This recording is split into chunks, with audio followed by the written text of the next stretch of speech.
Diablo IV has an identity crisis. At least that's what I think. I feel like we're looking at two games being developed when you look at all of the explanations of how the game is going to incentivize long hours and the seasonal format. And I wanted to put my argument right here at the beginning of the video, and then I am going to discuss it with the live audience, but I do that so you don't have to go searching for all the information. Make sure you're subscribed, smashing like, and doing all those things if you enjoyed the content.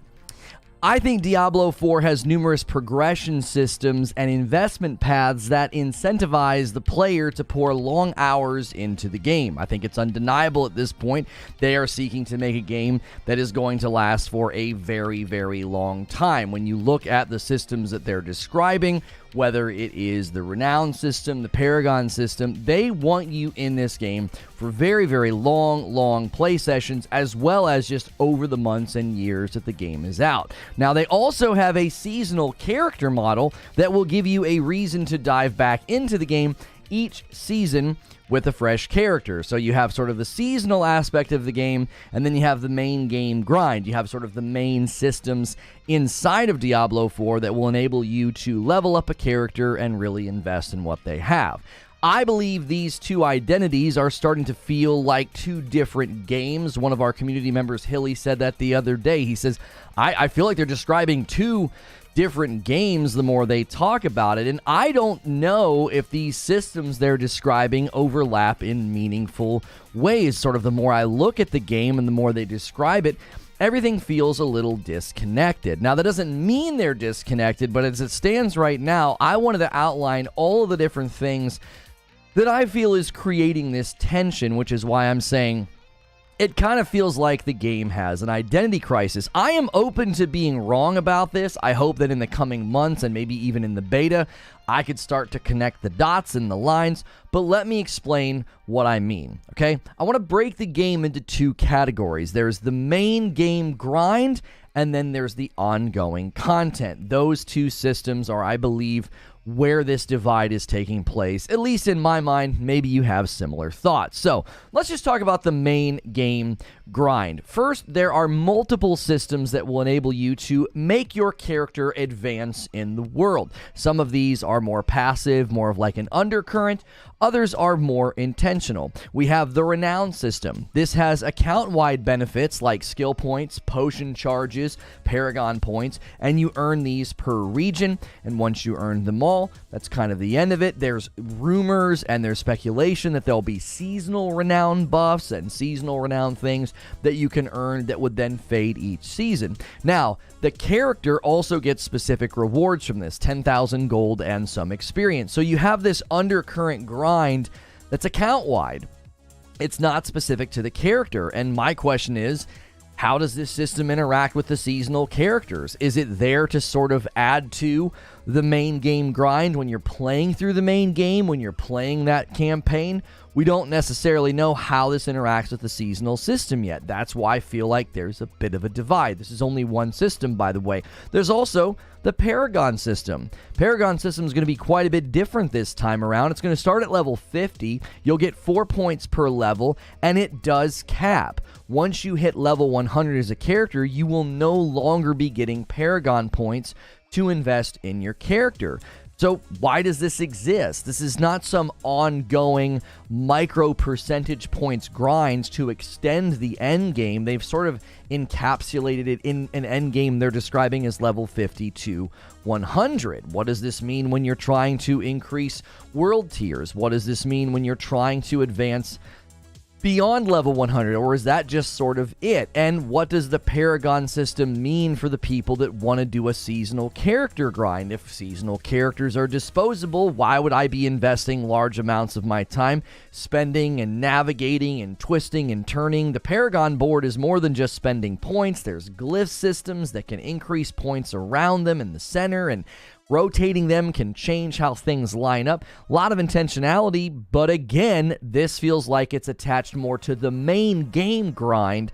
It doesn't necessarily feel attached to a seasonal grind. But again, they could draw those connections in updates or descriptions. I read a lot of interviews, and I'm not seeing those lines being connected just yet. The other thing in the main game grind that I want to talk about is the Codex of Power. This is account-wide. It's great for alts if you're wanting to jump in and do a new build. It's basically a collection of legendary powers that can then be slotted into legendary gear later. So if you find really good legendary powers that you think would be great for a druid build, but you don't have a druid yet, as you get a druid leveled up and start getting legendary gear, you could slot in some of those legendary powers. Now, they were thoughtful about this system.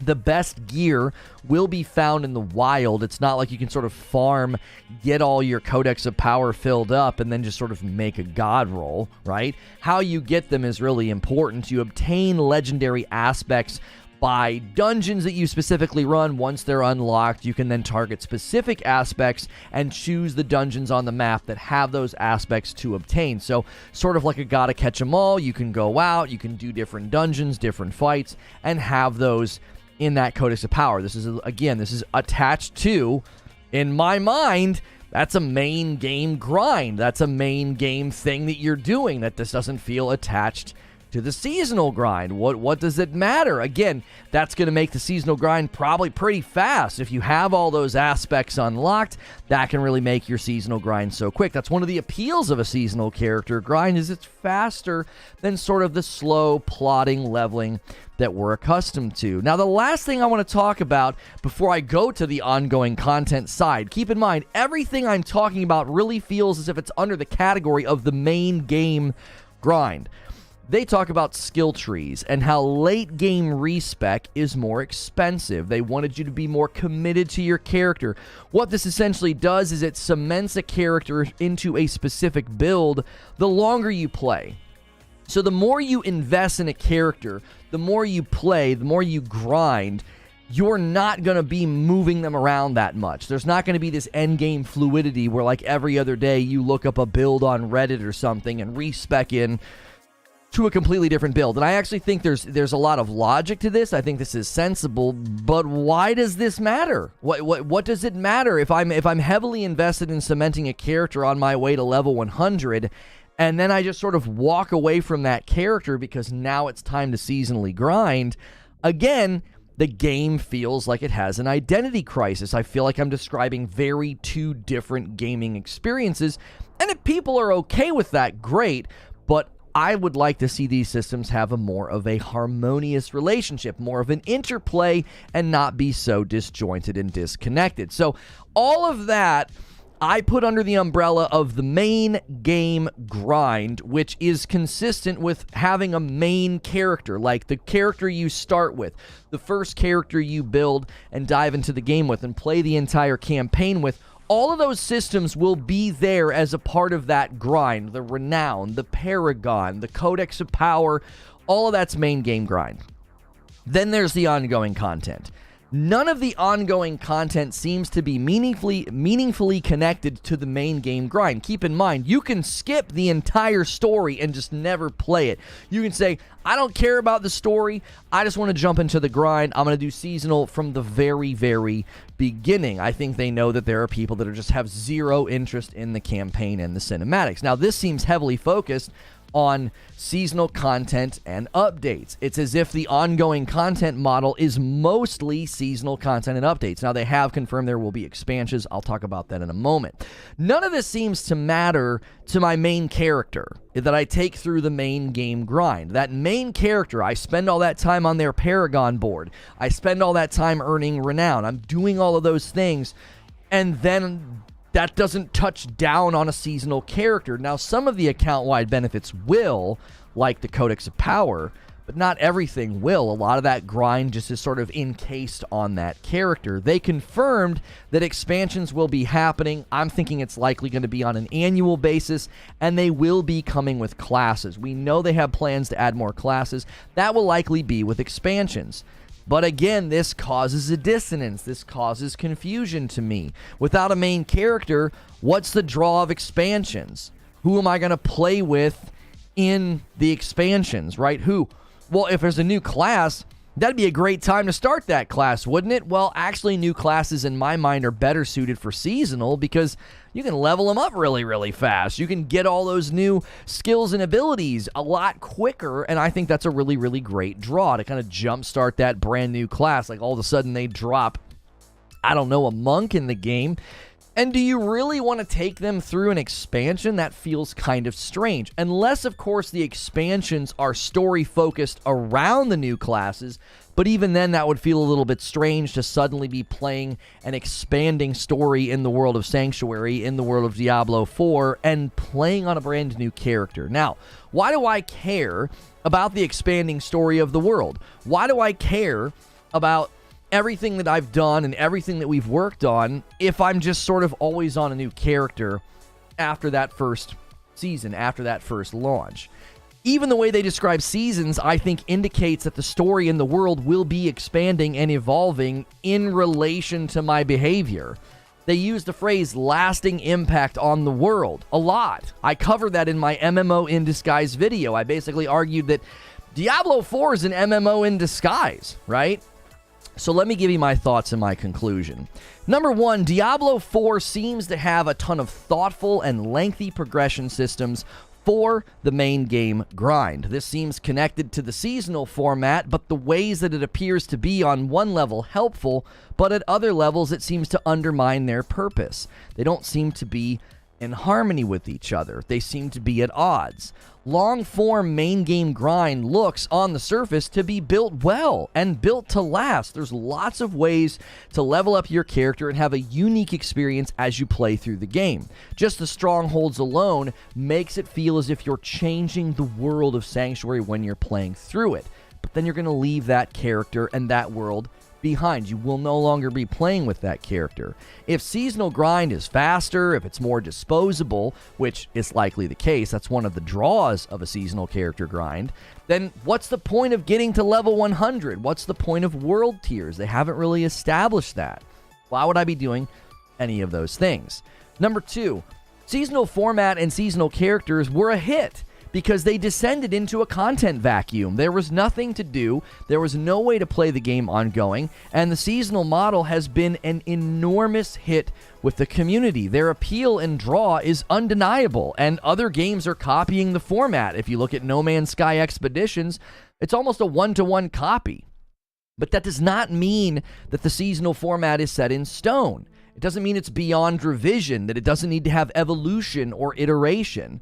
Many defend the seasonal format as if it's the only way to do ongoing live service. We have to remember that the future of live service games is still unwritten. We also have to remember that Diablo III made significant changes that seemed kind of crazy that got us to the point that we're at right now. If every game follows the same disposable character format, I believe that will grow tiresome. I believe it will turn large portions of the community off, especially considering that Diablo IV will be the first Diablo in history to launch simultaneously on PC, as well as so many different consoles. The console audience may not think that this is the way forward. They may say, listen, I spent a lot of time on this character, and in Season 2, they don't have any purpose. They have zero purpose. Here's my conclusion. Loyalty to a game is fostered by more than just addictive content loops and effective dopamine hits. Players need to be tethered to the world, and that's primarily done through the characters that they create. Diablo IV feels like it's creating two different games, and my concern is that the lack of harmony will turn it into a game that doesn't reach its full potential. At the end of the day, they're committed to the game long term, and seeing how they made huge changes to Diablo 3, it actually gives me more hope that this game will undergo similar transformation over the years. The question is, will those changes come fast enough if they're needed, and will they be accepted by the ravenous community that loves this franchise? That is the show open. That's the show open. I got a lot of people in chat talking about all kinds of different things. I can't keep up with that during the show open. Make sure you guys are smashing the like button. Make sure you are subscribed so you can talk in my chat. I'm not sure what the debate is about in chat. I saw people this morning already talking about pay to win. That is such a settled issue. We almost did a video about pay to win, and we thought we would look really stupid. We would look so stupid if we talked about pay to win. That issue is settled and done. So I'm not sure why anybody is bringing that up as if that's a problem. Let's start the member goal for the day. 25 members. Every 25, I gift 5. We've been cruising our way back into good numbers. And I'm really interested in people's thoughts on this. A lot of our Diablo coverage seems to do really, really well once it's a VOD, like they get into the comments. So if you're watching this and leaving comments, thank you for doing that. I'd love to see you guys show up a little bit more when we're live. YouTube's been kind of funky lately, so the live audience has diminished all of a sudden. We're not sure why. We're doing the same things, we're doing the same kind of coverage, and I'm not sure what the issue is. I don't know if alerts aren't going out. I don't know if YouTube's just not funneling us properly. Couple of weeks ago we could do no wrong, and now I'm like struggling to get some of the Diablo folks here. But I actually think this game, it right now is just confusing to me, right? Apparently it's an echo chamber here, and everyone thinks Diablo is game of the year. I'm doing a negative video about Diablo. I don't understand how that makes this an echo chamber. I gotta know if you was or is part of Toastmasters. I don't know what that is. Will you be streaming the beta? Yes, I will. Brickmas Blend, the Reforge Light and the Reforge Dark, which is the best choice? Well, right now, you can get our best, you can get our triple threat. You can get our triple threat for $45, and you just have to use code March Madness. You can try all 3 of our coffee flavors for $45. My alert was at 45 minutes past the hour. Really? That is so weird. I've been super busy, so it's been hard for me to get on and listen and watch. I know YouTube has been making changes, and it is hurting us. They made some changes one week that helped us, and then they turn a couple of knobs, and then we end up getting hurt. So that's why I'm like hammering away at people, like, make sure you're here, make sure you check your subscriber page, don't trust the home page. I won't always be on your home page. Yeah, so I will be playing the Diablo 4 beta on stream. Yo, what's good, Feed? I see you in the chat. If you never played any Diablo ever, would this be a good place to jump in? Yeah, I would say right now, between now and June, you could try out Diablo 3 just to get familiar with it. Diablo 4 is going to be quite a bit different, but you would be familiar with how ARPGs sort of flow with respect to combat and the camera and the different skills, especially if you've never played one on controller. I think Diablo plays amazing on controller. How do you like the graphics in Diablo 4? I love the new realistic graphics. I think the graphics are totally fine. My main concern is the game has a split identity. Everything they describe, it's like they start going into detail about Paragon and Renown and the Codex of Power and all these different things. And I'm like, that all sounds great, but none of that sounds like it's attached to the seasonal model. I keep telling them, but he wants Diablo to be Destiny. I mean, I don't think I want Diablo to be Destiny. I think anybody that's trying to do ongoing live service would like to be Destiny. If you look at how they did the seasonal model and how they're doing the seasonal model now, trying to imagine that Destiny hasn't impacted the market is foolish. Like, look at No Man's Sky. Their expeditions, their seasonal model, it's very similar to Diablo 3. And Diablo 3 took clues from other games that were doing ongoing content. And now, if you look at the Diablo 4 seasonal model, you can clearly see the battle pacification of games is here. That ongoing nature, that desire to grind and earn stuff, right? Game's not even out yet, and he's saying it isn't the best. He says, all I said was D4 isn't the best Diablo game at all, and that was enough to trigger the echo chamber, so sensitive. No, I don't think you triggered the echo chamber. I think you made a presumptive statement that got gut-checked by people that are probably smarter than you.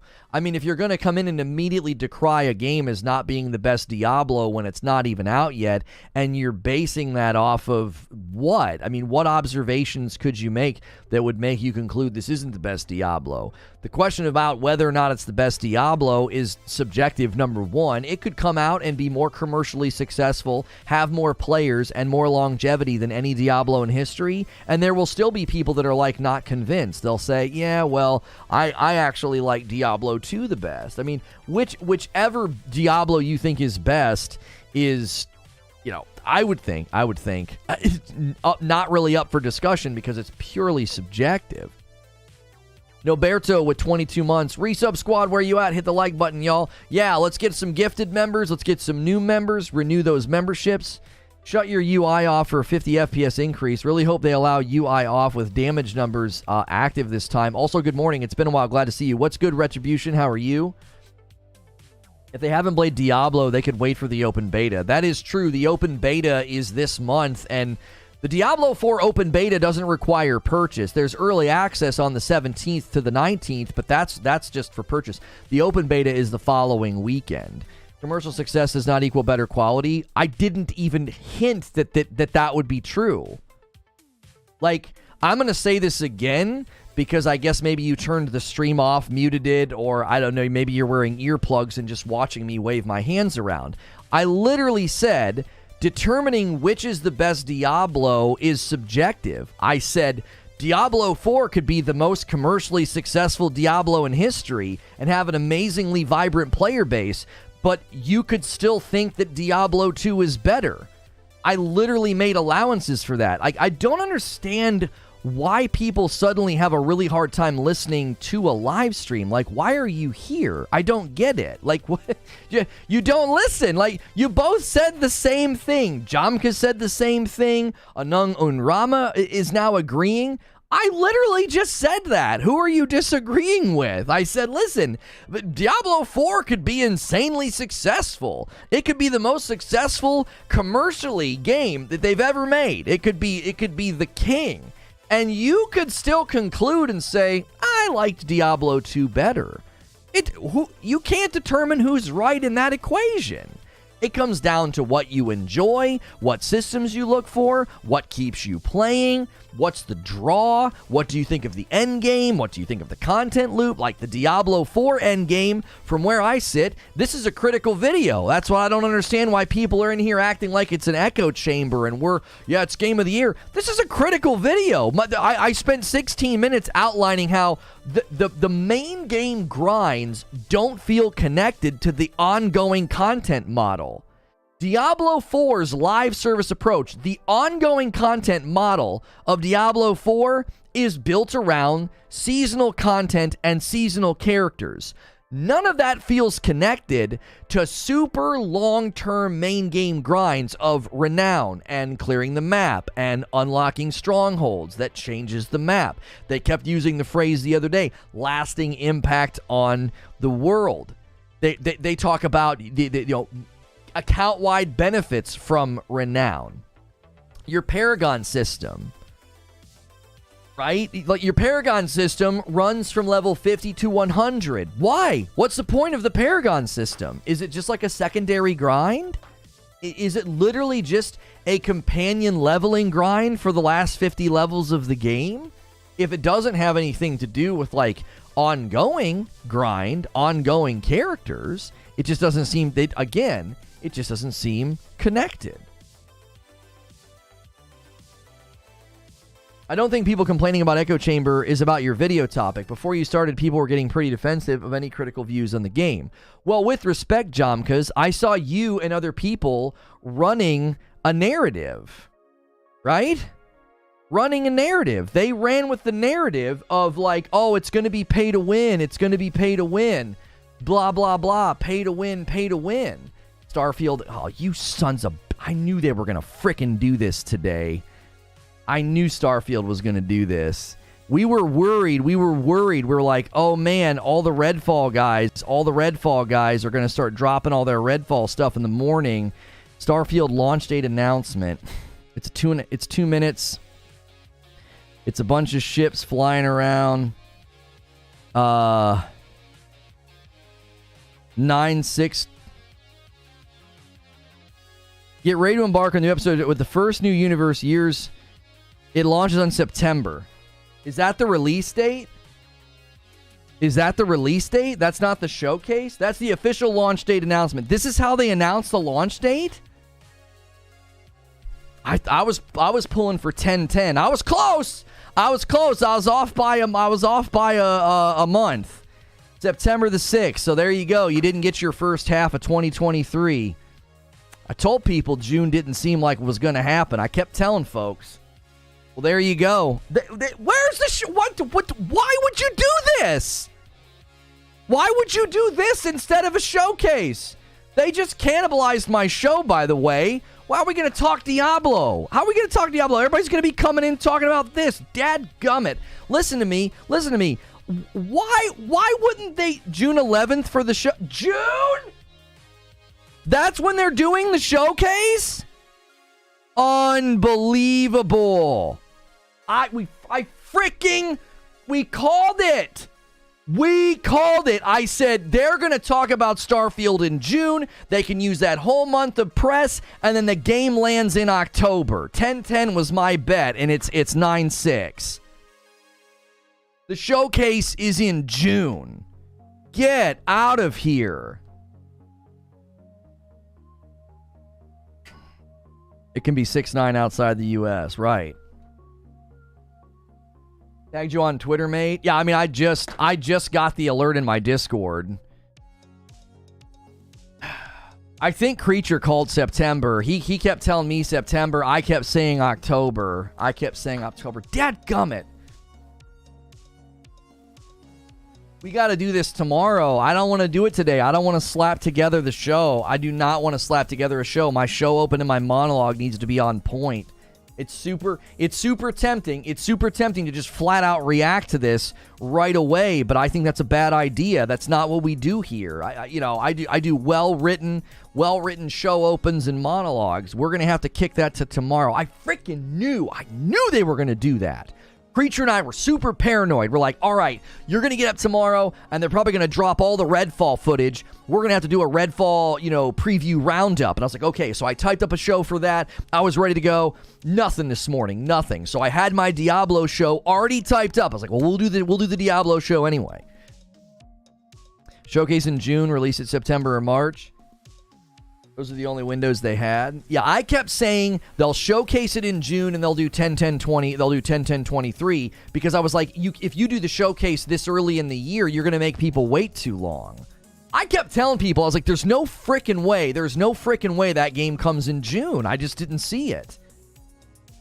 You know why? Oh, this is so good. This is good news. No, this is good news. This is good news. I can do a good video. I can be critical. Of them. Like, what? Well, you make us wait all this time. My gosh. But I can be positive as well because this lines up with some of the things that we read that looks like they've been given time, and that's what I wanted. We'll know more tomorrow. Yeah. Listen, I know this is going to be so hard.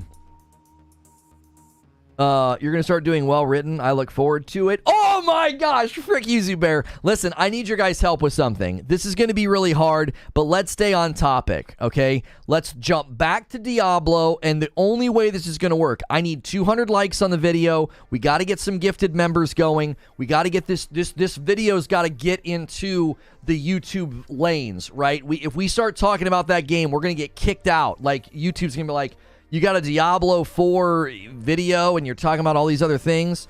I need an I told you so on the first half. I know. Because I kept freaking telling people. Oh, it's good to be right. Anyway. Okay, Diablo. Let's get on this. Okay. So, let me recap my show open. Let me rerun my show open kind of so that you guys can kind of know where we are. And I want to know your thoughts on Diablo 4 in this sort of the way that I'm framing this, okay? Let me frame this up. I'm serious. We need some gifted members right now. Let's get some gifteds going. Let's get a little gifted train going. And then let's smash the like button. We only need 18 more likes for 200 likes. That will really help. That'll be an amazing ratio. Thank you, Spaceman Spiff, for jumping in as a member. Great taste in comics, by the way. Calvin and Hobbes is legit. Okay. 1 hour into intro on how he's been right this whole time. Okay. So, my contention is that Diablo 4 has an identity crisis. For now. I could be wrong, right? I could be wrong. However, I feel there are two distinct sides to this game, okay? And when I did, well, you want a short son of a I can't. Well, yeah, hang on, I can. I just lost the button to this that I need. Anyways, the two distinct sides of the game are this. There are two distinct sides of Diablo IV. We have on one side, we have the main game grind. Main game grind, to me, is the renown system, the paragon system, all the different systems in the game. And I believe that those systems, at the current juncture, do not feel connected to the seasonal grind, right? So you have the seasonal ongoing side of the game, and then you have the main game grind. So if you can picture those two umbrellas, you have the main game grind of Diablo 4, and then you have Diablo 4 seasonal content, okay? I don't believe these are meaningfully connected at this point in time. They seem to be disconnected. They seem to be not in the same universe. It's like, well, why would I do all these things? Why would I do these things for my main character? I got to do a short reel real quick. You guys ready? Watch this. We'll do this in one take.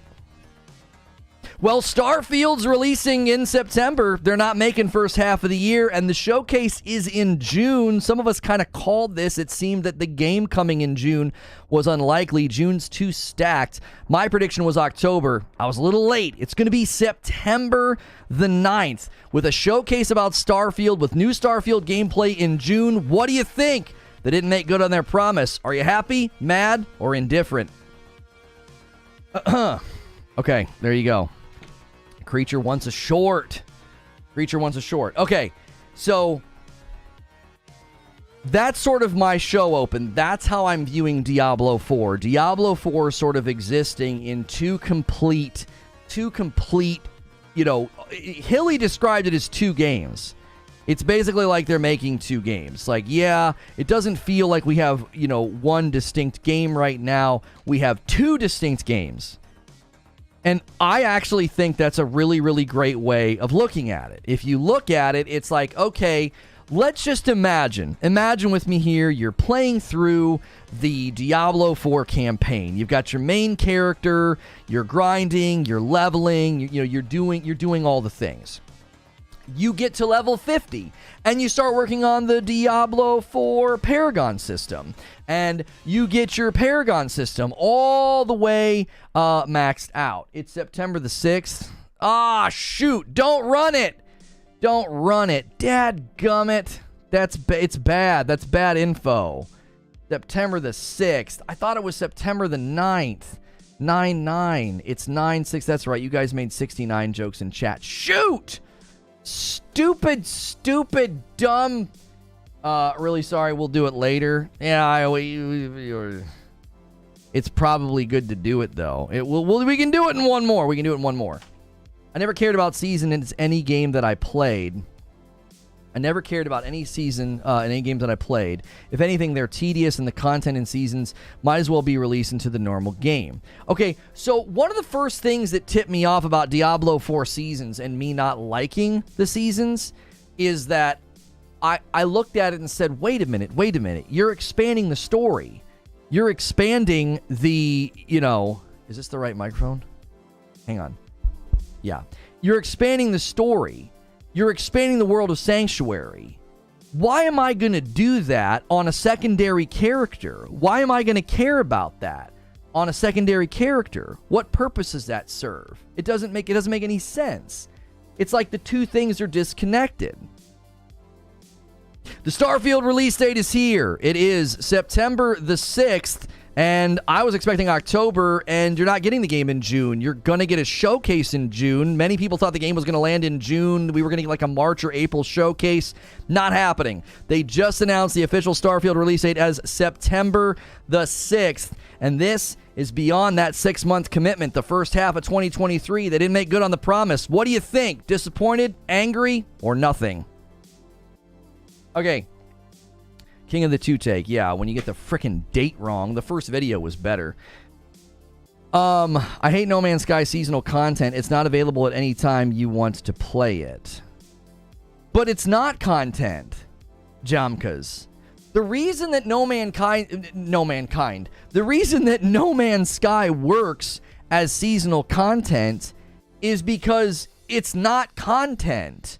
You're doing, like, you're checkboxing, right? You're like, do this, do this, do this, do this, and you're earning stuff. Do you see what I'm saying? It's not like you're going through and saying, okay, there's new missions, there's new quests, there's new this, there's new that. That's my issue. That's my issue. Why is this man emphasizing the 6th like that? Why is he emphasizing September the 6th? So strong. All right, Creature's got a video you can use for a short now. There you go. There you go. Like in No Man's Sky, you're not doing like missions and quests. It's like, hey, check this box. Hey, do this thing. That's my issue with Diablo 4 Seasons. Diablo 4 Seasons, you're doing a story. You're expanding Sanctuary. They're presented as expeditions, right? Would be cool if I could choose to do any. Okay, you know what? That's fair feedback, Jamkas. And you know what they could possibly do? They could let you do that. At one point, they did that, didn't they? My stupid button for my case fell down. They at one point in time, didn't they bring back all of the previous expeditions and let you do them again? I mean, they could do that. They could let you toggle, like, which expedition do you want to do? Which expedition do you want to run? And you could just toggle it and earn the rewards. Guys, smash that like button. We need 200 likes. If you've never done a membership before on YouTube, try doing it on mobile. You can now gift members. You can do members. You just hit the $ at the bottom of the chat. Why do you think it's structured like this? What was the motivation? And this, yeah, that's an excellent question, Zubair. I think a lot of people miss this. They forget and they don't quite realize that Diablo 3 Seasons landed in a content vacuum. It was like, okay, we don't really have that much. Like, Reaper of Souls was good, but the seasonal content was born out of, we need to give people a reason to come back in and play on a regular basis. You've got to remember, nobody was attached to like a main character in Diablo 3. People were incredibly dissatisfied with Diablo 3. That's one of my contentions. If the Diablo 4 campaign and story is really enjoyable, and I get all the way to the end and I'm level 100 and my paragon is maxed out and I've done all these things. I've worked my way up through world tiers. I have all this great gear. What is the point? What's the ongoing point of that character? There is none. So I basically take that character and shelve him, and when Season 2 comes around, I start a brand new character. Now, I love that at one level. I want to continue to really stress that. I think Diablo 4 Seasons, the Diablo 4 seasonal grind, it actually should be very enjoyable. It's fun. It's got that new car smell. You get to experience the beginning of the game where everything that drops is exciting. Everything's a color upgrade. Everything is new and fresh, and you're trying a new build. Maybe you've never played as this character before, and your skill tree's filling out really, really fast. I like that, but I don't always like that. Especially, think of it this way. They have described Diablo 4 Seasons as you will experience new content, new story elements within like the first hour. Within like the first hour, you'll be experiencing it. Okay? Cool. Why do I care about that on a brand new character? Why do I care about that? Folks were disappointed by Diablo 3 because they took agency away from leveling, not because of mains. I wasn't trying to indicate that people didn't like Diablo 3 because of their main characters. You're misunderstanding the point that I made, so I'm going to remake it. Nobody cared that they had to start a new character, or that the seasonal grind in Diablo 3 was new character, new character, new character. The reason they didn't care is they weren't attached to their main character. That was the point that I was making. There was no love lost. It wasn't like they had this amazing vanilla Diablo 3 experience to think back on and think, oh man, I loved my main character. I loved my main character. Nobody cared. That's why it worked. That's why it worked. Nobody was attached to their main character. Mains don't exist in Diablo 3 to begin with. You level up any seasonal character in a few days. No, see, oh my gosh, you're so missing the point. You are so missing the point. We are ships passing in the night. We won't care in Diablo 4 either. You might not. I do. And many other players might care. Think about this. I said this in my show open, and you can't gloss over this. This will be the first Diablo in history to land on PC and virtually every console at the exact same time. And I think a huge portion of that audience is not like you. They're more like me. They're going to say, wait a minute, I don't really understand what just happened. My character just got to level 100. It took me a really long time to get there. Not only that, you've got new story things for me to go do. They've attached expanding the world of Sanctuary and new stories and new quests. That's attached to the seasonal grind. So you're going to tell somebody who maxed out their character, hey, guess what? We've got new story. We've got new quests. We've got new things to go do in Sanctuary, and you can't do it with that character.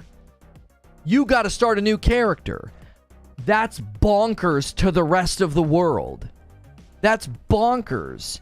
You're not starting a seasonal character and jumping in a rift. You're starting a seasonal character to expand Sanctuary and enjoy new quests and stories. That's not the same as the way they did it in Diablo 3. In fact, that's more substantive. That's far more substantive than what we ever did in Diablo 3.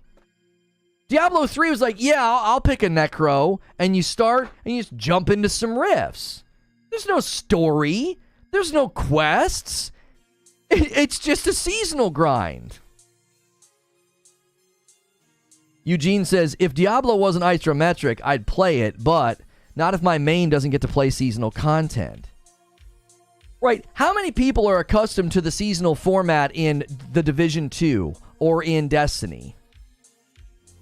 That's going to have an impact on people. Even something like Fortnite's going to impact the way people view a game like this. They're like, oh, a new season starts, cool. I have to make a new character? Like, what? It's not going to jive with everybody. My point is this. You can get your seasonal character grind on. You can just be grinning ear to ear as all the dings are happening. Ding, ding, ding. Everything's good. This is awesome. You're on a brand new character. It's just insane, right? Here, let me go back. You're getting to do all this stuff, right? You're getting to just have your cake and eat it too. You're like brand new character, right? This guy's going to set this jar down, and that's his present to this dead person. Here, it's my maple syrup recipe. You're the only one that can have it. All right, here we go. Here, you get to do all this stuff. That was a much faster montage than I thought. You get to do all that stuff, and you're having a great time. What I'm hearing is that your main is just your Season 0 character. This is where it gets really confusing, Zubair. This is where it gets really confusing. Season 1 doesn't even start when the game launches. So do we even know what happens to that first character that you start? I don't even think you can do Season 1 with that first character. Have they spoken to that? Have they? Season 1 doesn't even start when the game comes out. Isn't it like a month later? Isn't maple syrup just sap and drying? Yeah, but you could put stuff in it. If I put time into my main, I want to keep using them. It feels like a waste of time to level a main just to have to start over. You guys need to consider there are people in chat right now that I would consider them more hardcore gamers. They're more tuned in. They play more games. They dedicate more time to games. And they're saying the same dadgum thing I'm saying. They're like, I wouldn't want to start over every single time there's a new season. You're trying to change what makes Diablo Diablo? How am I trying to change what makes Diablo Diablo when Diablo for the longest time never did this? Diablo 3 literally added this to save the game. But you're trying to retroactively claim that's what makes Diablo Diablo? Some people, really hardcore Diablo fans, would argue that Diablo 2 is the best. They would argue that it's the best. So Diablo 3's not that. Diablo 3 seasonal grind's not that. Diablo 3 Rift system isn't that. So how can you say, well, that's what makes Diablo Diablo? What do you mean? So you think the defining characteristic of Diablo is seasonal characters? Why not offer the option? That's literally all I'm saying. That's exactly right. Like, you could literally play as you've always played. Diablo 1 and 2 never had rifts or seasons, and they were better for it, in my opinion. There you go. There you go. Jomkas just did exactly what I knew someone would do. There are many people who would say Diablo 2 was far superior, and they didn't do any of this. And you're in here saying, oh, no. That's what makes Diablo Diablo. Are you kidding me? That was a brand new idea that they added in Diablo 3 to basically save it from death. If I want to grind thousands of hours with the main, let me. If I have to start a new character all the time, I'm not going to keep going. I'm actively playing Diablo 2 Resurrected while we discuss this, says Vengeance. I'm joking, don't hug your consoles. I had to wipe my Elden Ring save, so replaying Elden Ring going to keep me busy. Is today National Forget How to Turn On Your Hearing Aid Day? Guys, I saw the Starfield news. That'll be tomorrow's lead show. I like starting over in the No Man's Sky expeditions and then leaving it all behind when done. I think No Man's Sky is different, shiny red flag. It's because there's no centrality, no main story.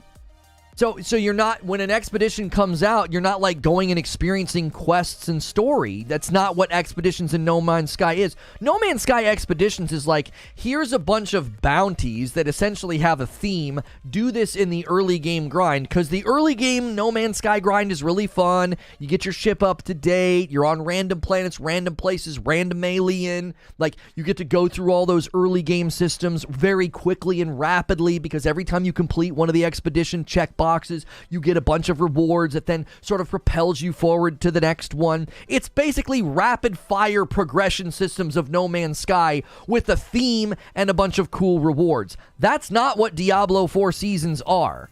And this is sitting over here very sad at 0 on the member goal. Let's get some of this going here, folks. We got over 400 people here. Let's get some of these folks in the member pool. Let's gift some members. You can become a member all by yourself. Stop waiting for somebody to gift and get committed and get involved. Click the join button. It's $5. You are not going to want to miss this weekend. I already showed the thumbnail to the members. My wife and I are diving back into the Devil in Me. It's a Dark Anthologies game. That's a members-only stream. It'll be Friday and Saturday night. We'll also be checking out the DC Heroes game on Friday night. TJ Rage with a $5 super chat tip. I fell off with Diablo 3, but Diablo 4 looks good. How can this game attract a distracted noob like me this season? Y'all doesn't look like news to me. What doesn't look like? I don't understand that last part. This season, y'all. I'm not sure. Yo, 20! Casual Grinder says, listen, you don't need to fret, Lono. I'll take care of business. He just dropped a 20 gifted member bomb on chat. Altair, Mr. Anderson, Iron Lord Reptar, Big T, Jerry Main, Retribution, Cyborg Wolf, T, Woody, Paul, Reg, Duke Delicious. I love saying Duke Delicious. Javier, Kodo, Alex, Michael, Kennerson, Random Zero, Bernard McCants, Atlas, Soneka King, and Dan Mass, and Black Dawn. And he's going to... Come on. You guys cannot let him do this all on his own. Somebody has to unseat this king right now. This absolute king in the chat. He's like, you need 25 members, Lono? Here you go. You guys can't let him own this today. Somebody's got to unseat him. Come on. Come on. Casual Grinder with another 5. You're just absolutely insane. Thank you so much, Casual Grinder. Good news, sorry. Oh, you're saying, how is this good news? Is that what you're trying to say, TJ? Oh, the season thing doesn't sound like good news to me. Cardoc Ren's gonna gift 5 members. There we go. See, this is how this is supposed to go. Do you guys want a Just Dance stream or not? You guys are gonna have to start swinging hard at the member count if you want to get those Just Dance streams this month. Cardoc says, I tried. It's okay.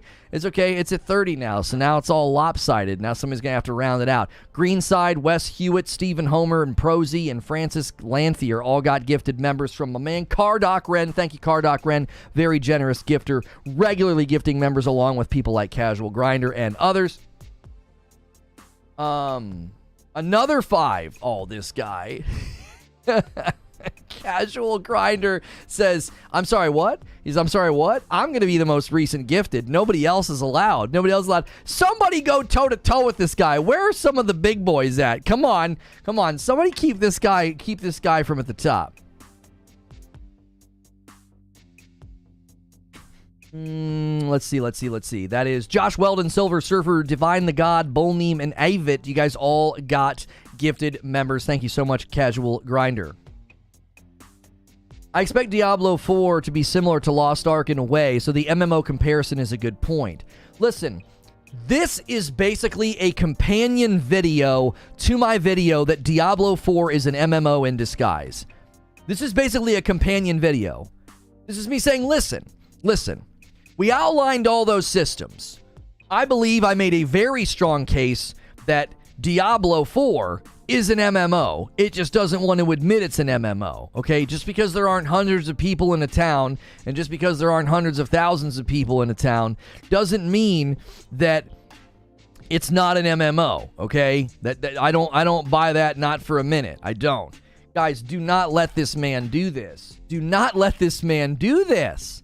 He has taken all the glory for himself. Casual Grinder with another 5 gifted members. Zachary Patton, Lazy Nerd, Patrick GF, Ghostface, and Corey. And Silent Warrior says, nope, I'm going to be the most recent gifted. That's right. Don't let him bask in all the glory, Silent. Just sneak in on Price is Right and be like, what was the last bid, Bob? Yeah, $1. Do it. Steal the glory. Be a glory thief. Do it. So that's where this stream lands in my book. Well, let me get back to work. All right. Casual Grinder says he's done. Like, that's where this lands in my book, man. Diablo will play like Path of Exile. It's not an MMO. I believe that Diablo has all the systems of an MMO. The only thing it doesn't have is a bunch of people standing in the same place. Yeah, Casual Grinder wants the Eknor Award. That's right. Seems like he wants the Eknor Award. Most gifted members in a month gets the Eknor Award and a bag of coffee to honor our friend and comrade Eknor. Diablo 4 has all of the markings of an MMO. It has all the systems of an MMO. The only reason that it's not an MMO is because there's not 100 people standing in a town. There's not hundreds of people in the open world. Do you know what I'm saying? So in my mind, that's not enough to take it out of the MMO category. Oh, well, there's not a ton of people standing around. So the frick what?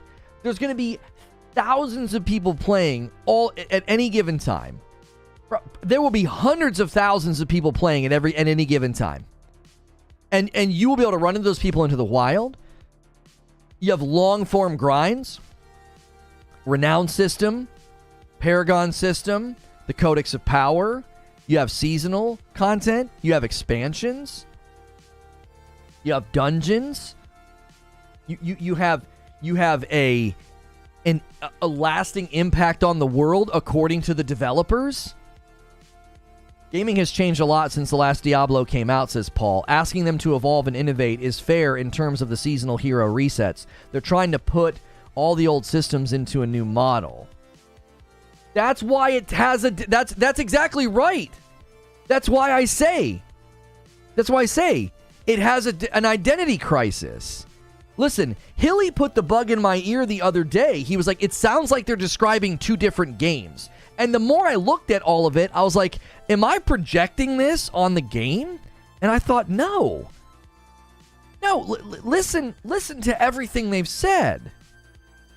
Listen to everything that they have said. They're describing one side of the game as having long-form grind and really lengthy, thoughtful leveling systems and progression systems. And then this other thing is like a seasonal character that gets to enjoy the seasonal quests and new stories and all these new experiences. But then the characters that go through the main game grind are completely disconnected from the seasonal aspect. And the seasonal aspect, that's the live service engine. That's the ongoing engine.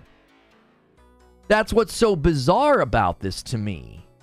You've literally got systems that, as far as I can tell, are in conflict. They feel like they're in conflict. Yo, my gosh. This guy is absolutely nuts. Casual Grinder is throwing down the gauntlet. Nobody's answering. They're letting him just absolutely take the crown. He's taking it. It's his. Undisputed. The undisputed champ today. He's got what? -6?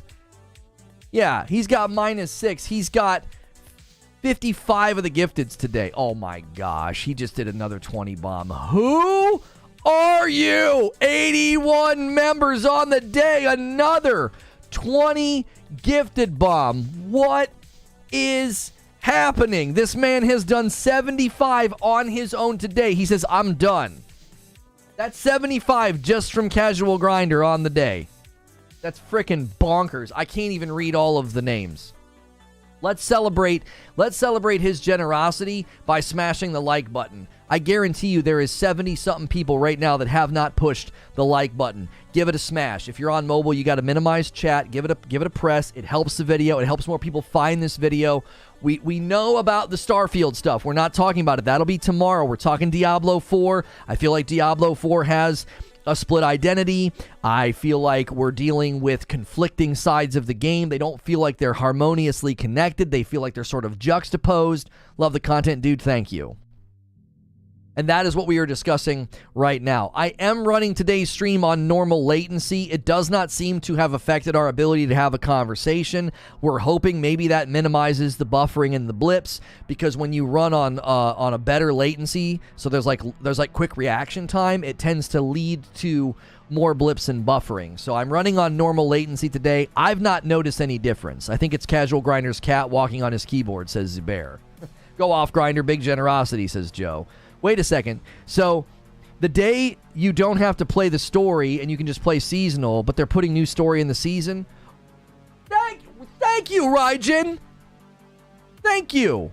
It doesn't. That feels like a split identity to me. That feels like a split identity to me. What on earth? Javier says, thanks for the gifted. That's 4 months in a row for Javier. Welcome back in.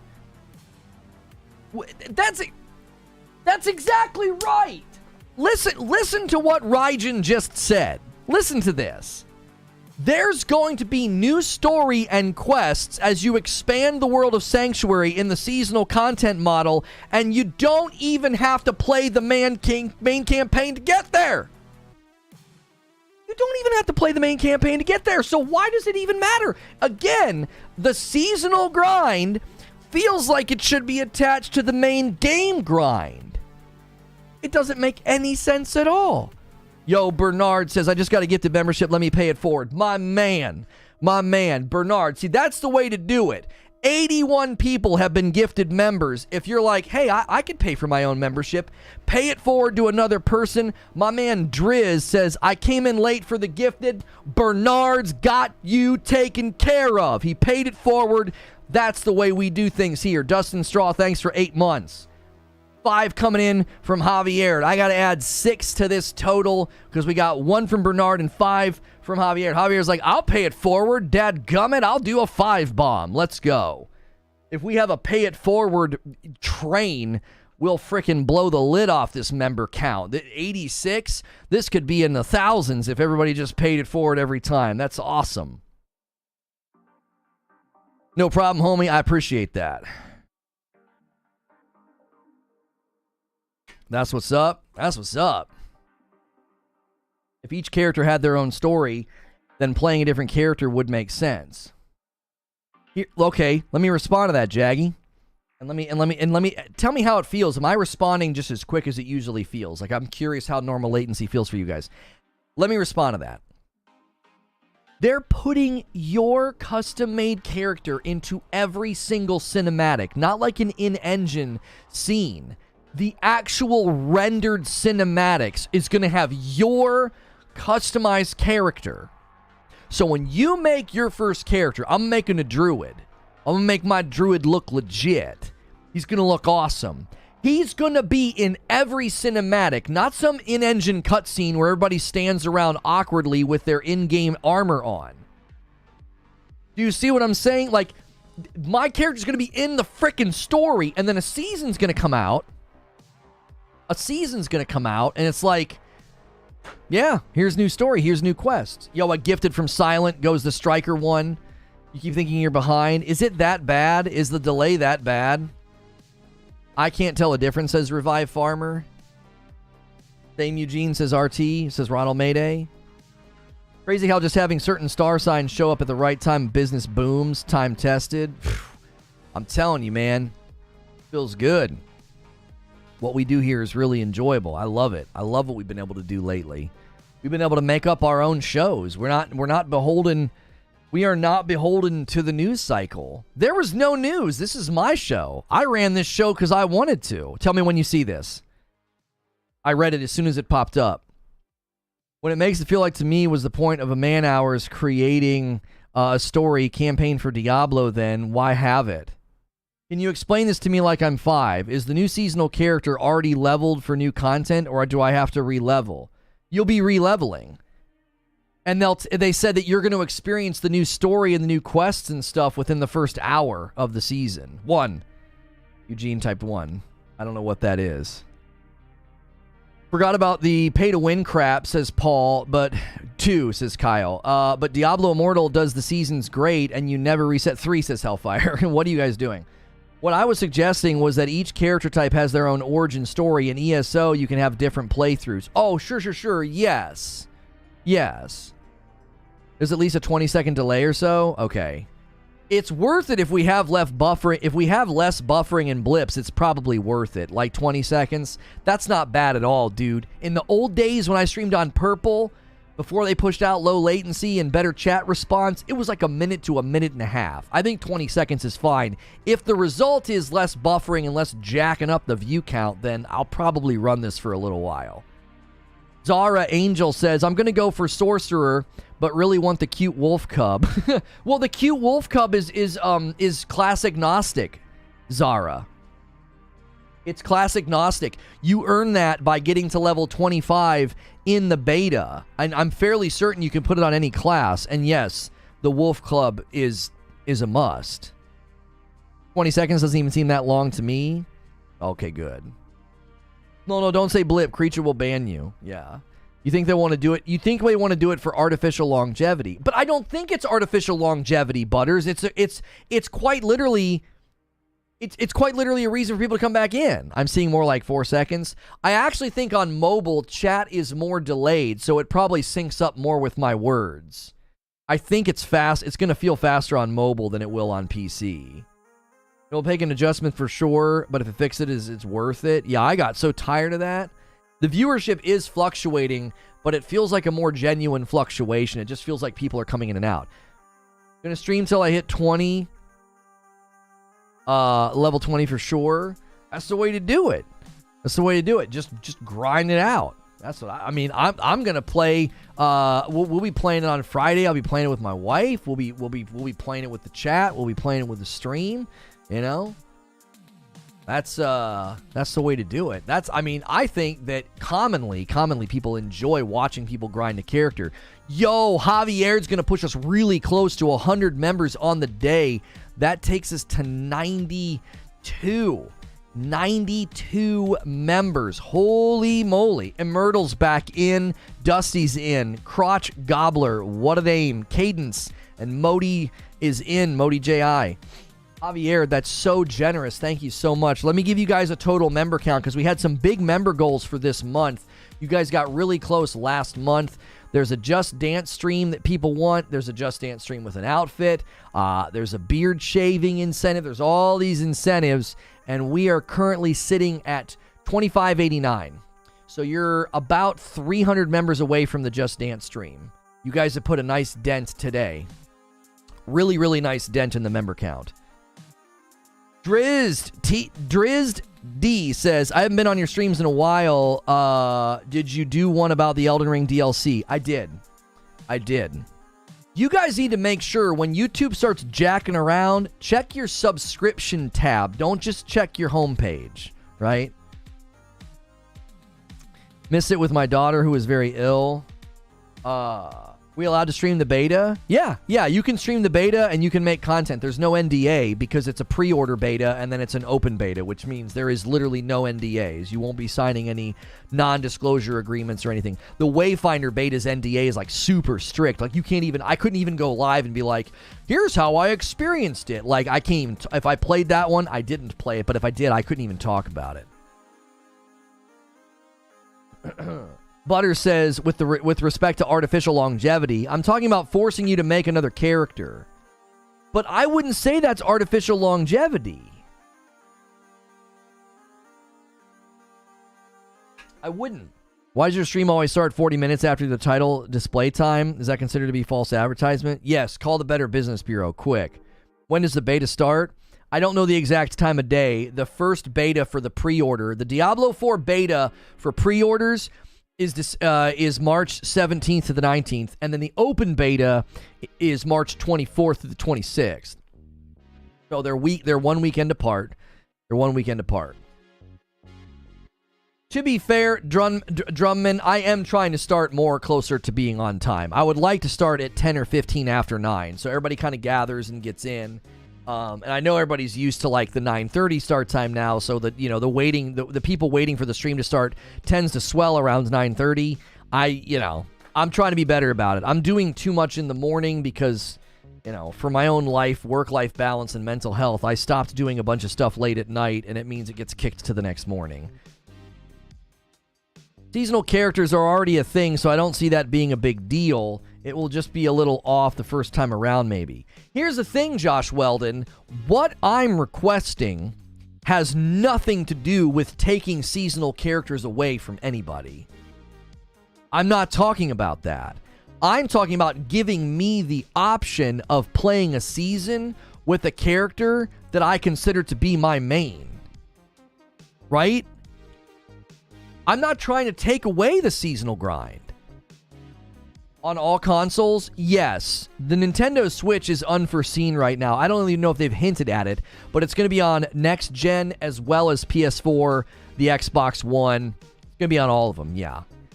Yeah. It's the if you look at the minimum PC specs for Diablo IV, it's ridiculously low. This thing could run on a potato.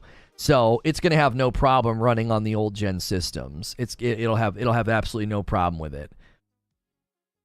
Because the isometric and the limited space that they have to draw and show stuff, it's really, really easy for them to optimize it way down on a weak system.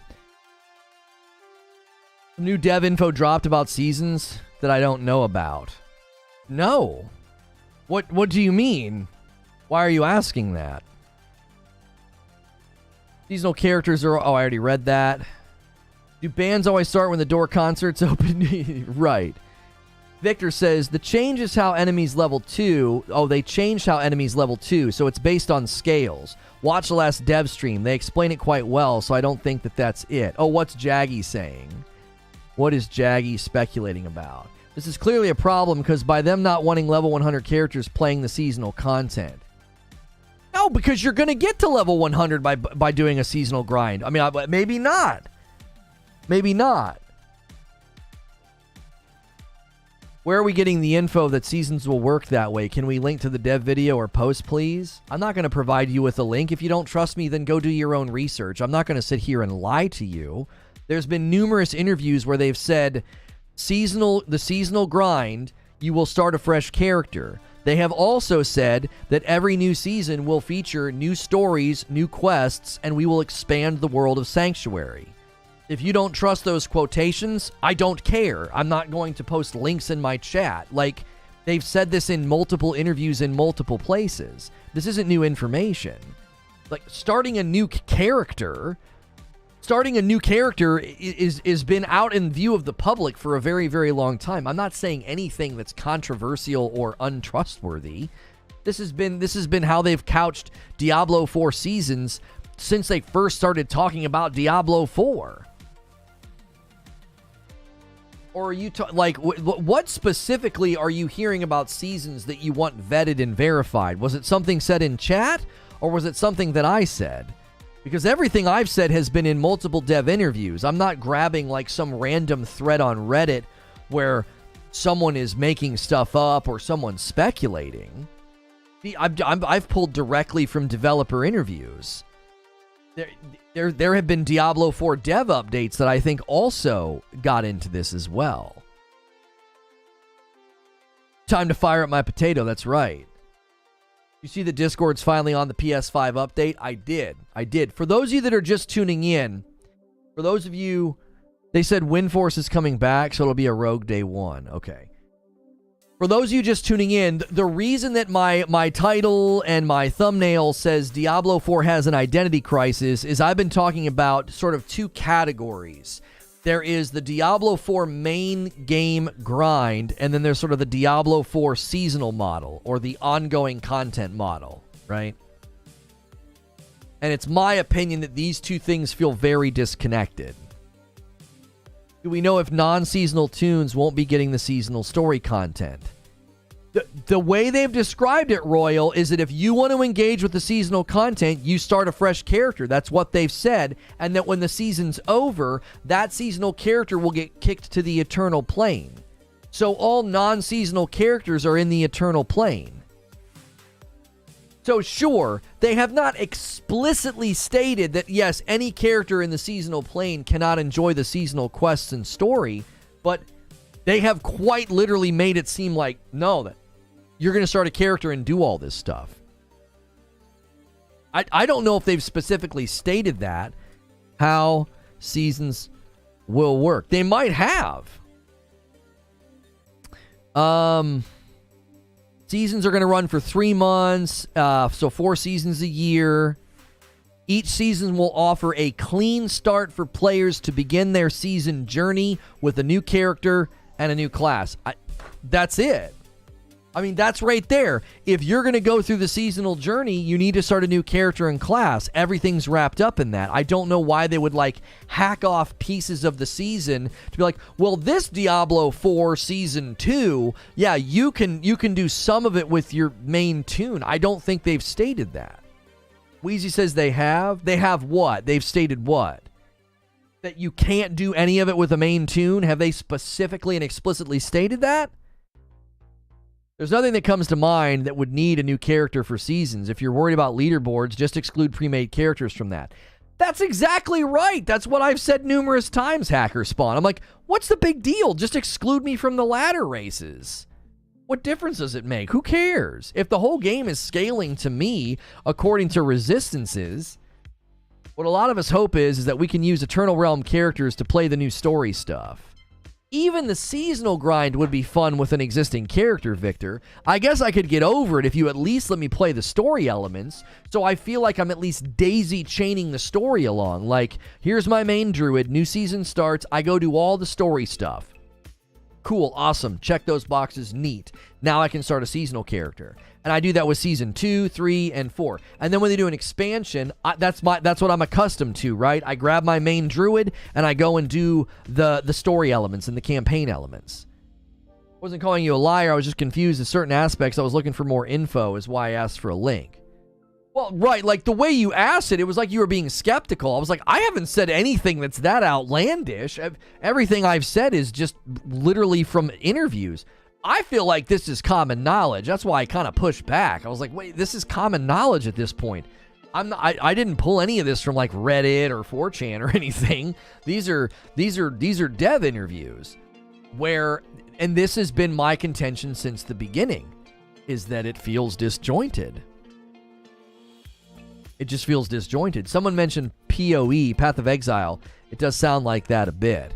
I'm sure there's going to be similarities between Diablo 4 and PoE, for sure.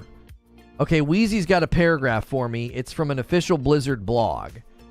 Diablo 4 seasons are modeled after those of Diablo 3. When a new season begins, all the characters from the prior season are moved to the Eternal Realm, where you can keep playing, leveling up, and collecting loot. To play in the new season, you'll create a fresh character and experience the new seasonal features and content while leveling up alongside other players. This, along with capping paragon points in Diablo 4, ensures that your effort and skill, measured by both dexterity and theory crafting, determine how powerful your character becomes. It also allows players who missed the last season to participate. The season design requires that all sources of character power come from playing the game, so you will not be able to pay for power in Diablo 4. So that's them pushing back against pay to win, as well as saying that, they're not going. You're not going to be able to enjoy any of the seasonal content. You're not going to be able to enjoy any of the seasonal content with an existing player, a character. You will have to start a brand new character. Thank you, Wheezy. Yo, what's good, Melrose Mike? Yeah, we're going to cover that tomorrow. Almost 100 gifted and I couldn't snag one? What are you talking about, Matt? You have a badge next to your name. Are you sure you didn't snag one? You probably got scooped up in one of the batches. You currently have a joystick next to your name. The way he's describing it, he wants to main, keep the character perpetually, not have to reset, but to have access to seasonal content. It's a conflicting mismatch of modes. Right, but no. Yes, I want that, but that's not a mismatch of modes. That's just me continuing to play with the character that I like. Reckless Gambit says, all I can say is your contention won't really be an issue for me personally. I can understand your perspective, but I don't share the stance that it's going to be an issue. Okay, you don't have to share my stance. You don't. Do you think lots of people will share my stance, is the question. Do you think enough people will share my stance that they'll make a concession and say, okay, we've established a way for you to use existing characters in seasonal content. You'll be excluded from ladders, but yeah, you'll be able to use your existing characters if you want.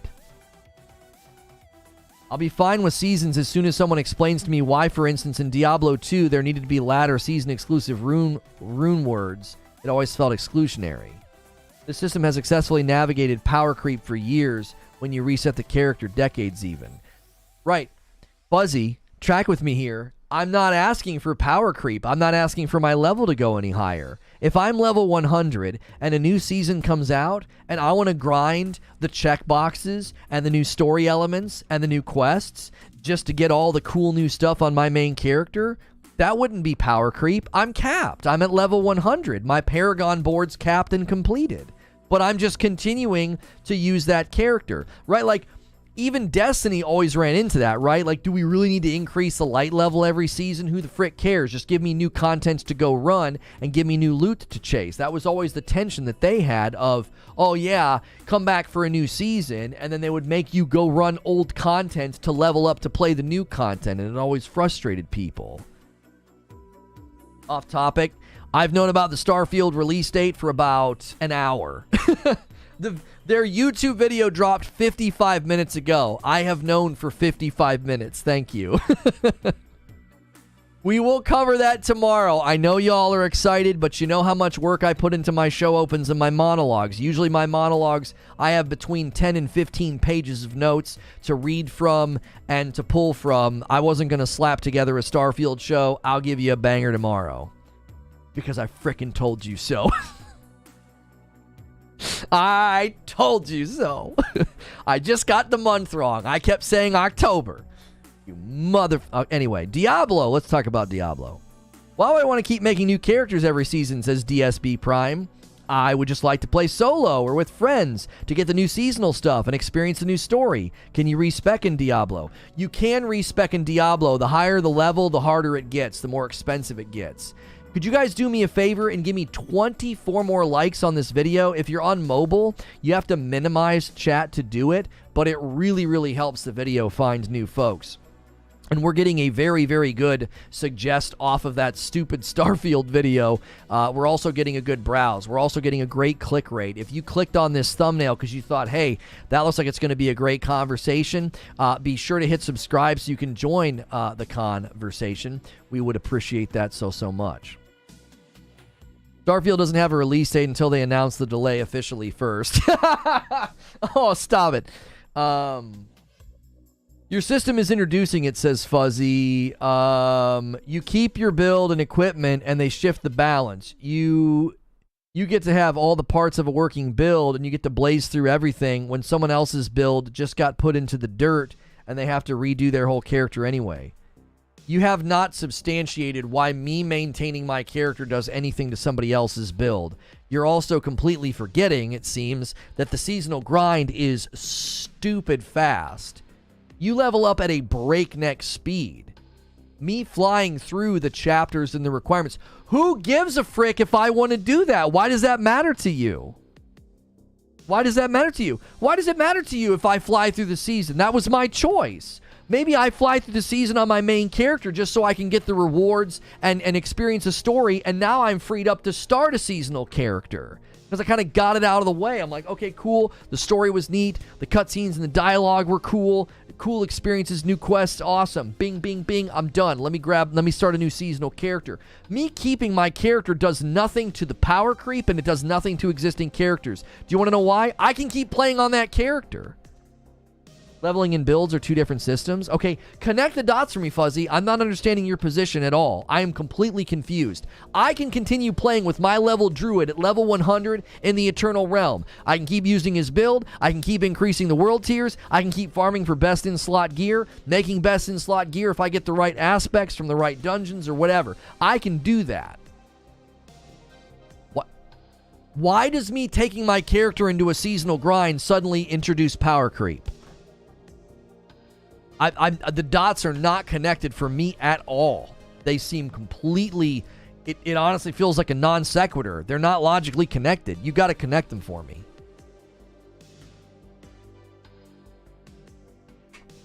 If you have to reset for seasonal content, you can't keep playing the character you're attached to. So yes, that's conflicting with what they've stated so far. How does the Eternal Realm work? Well, the Eternal Realm means you can just keep doing stuff. You can just increase the world tier and farm a dungeon. You can just increase the world tier and farm a world boss.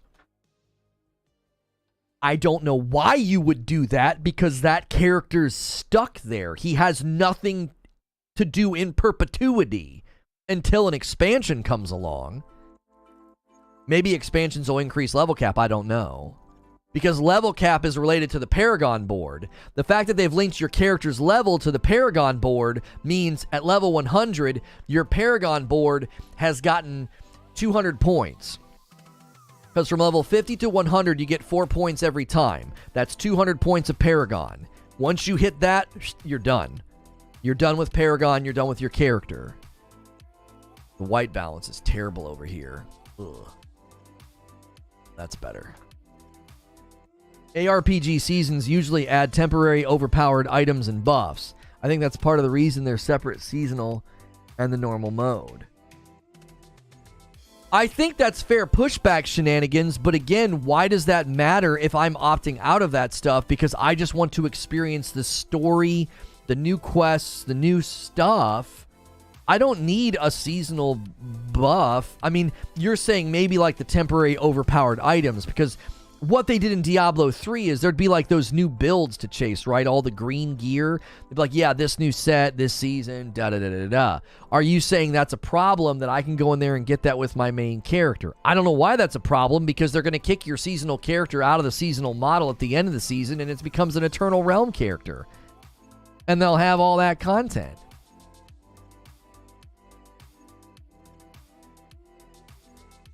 You know, they'll have all that content. conspiracy. Video processing is taking longer than expected.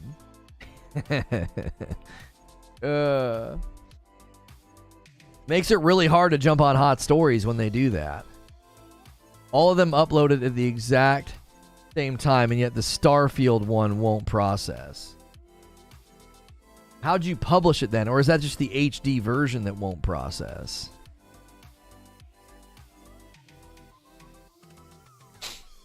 Diablo 3 seasons are uninteresting. They just rotate the set items to determine which is the new best in slot for each class. Oh, well, hang on.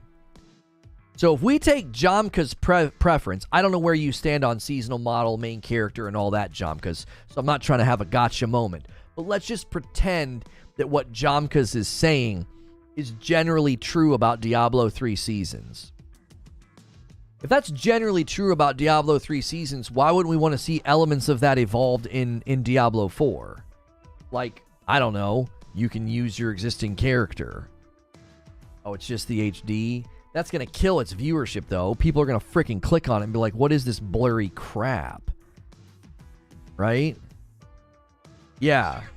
It, like, shrinks.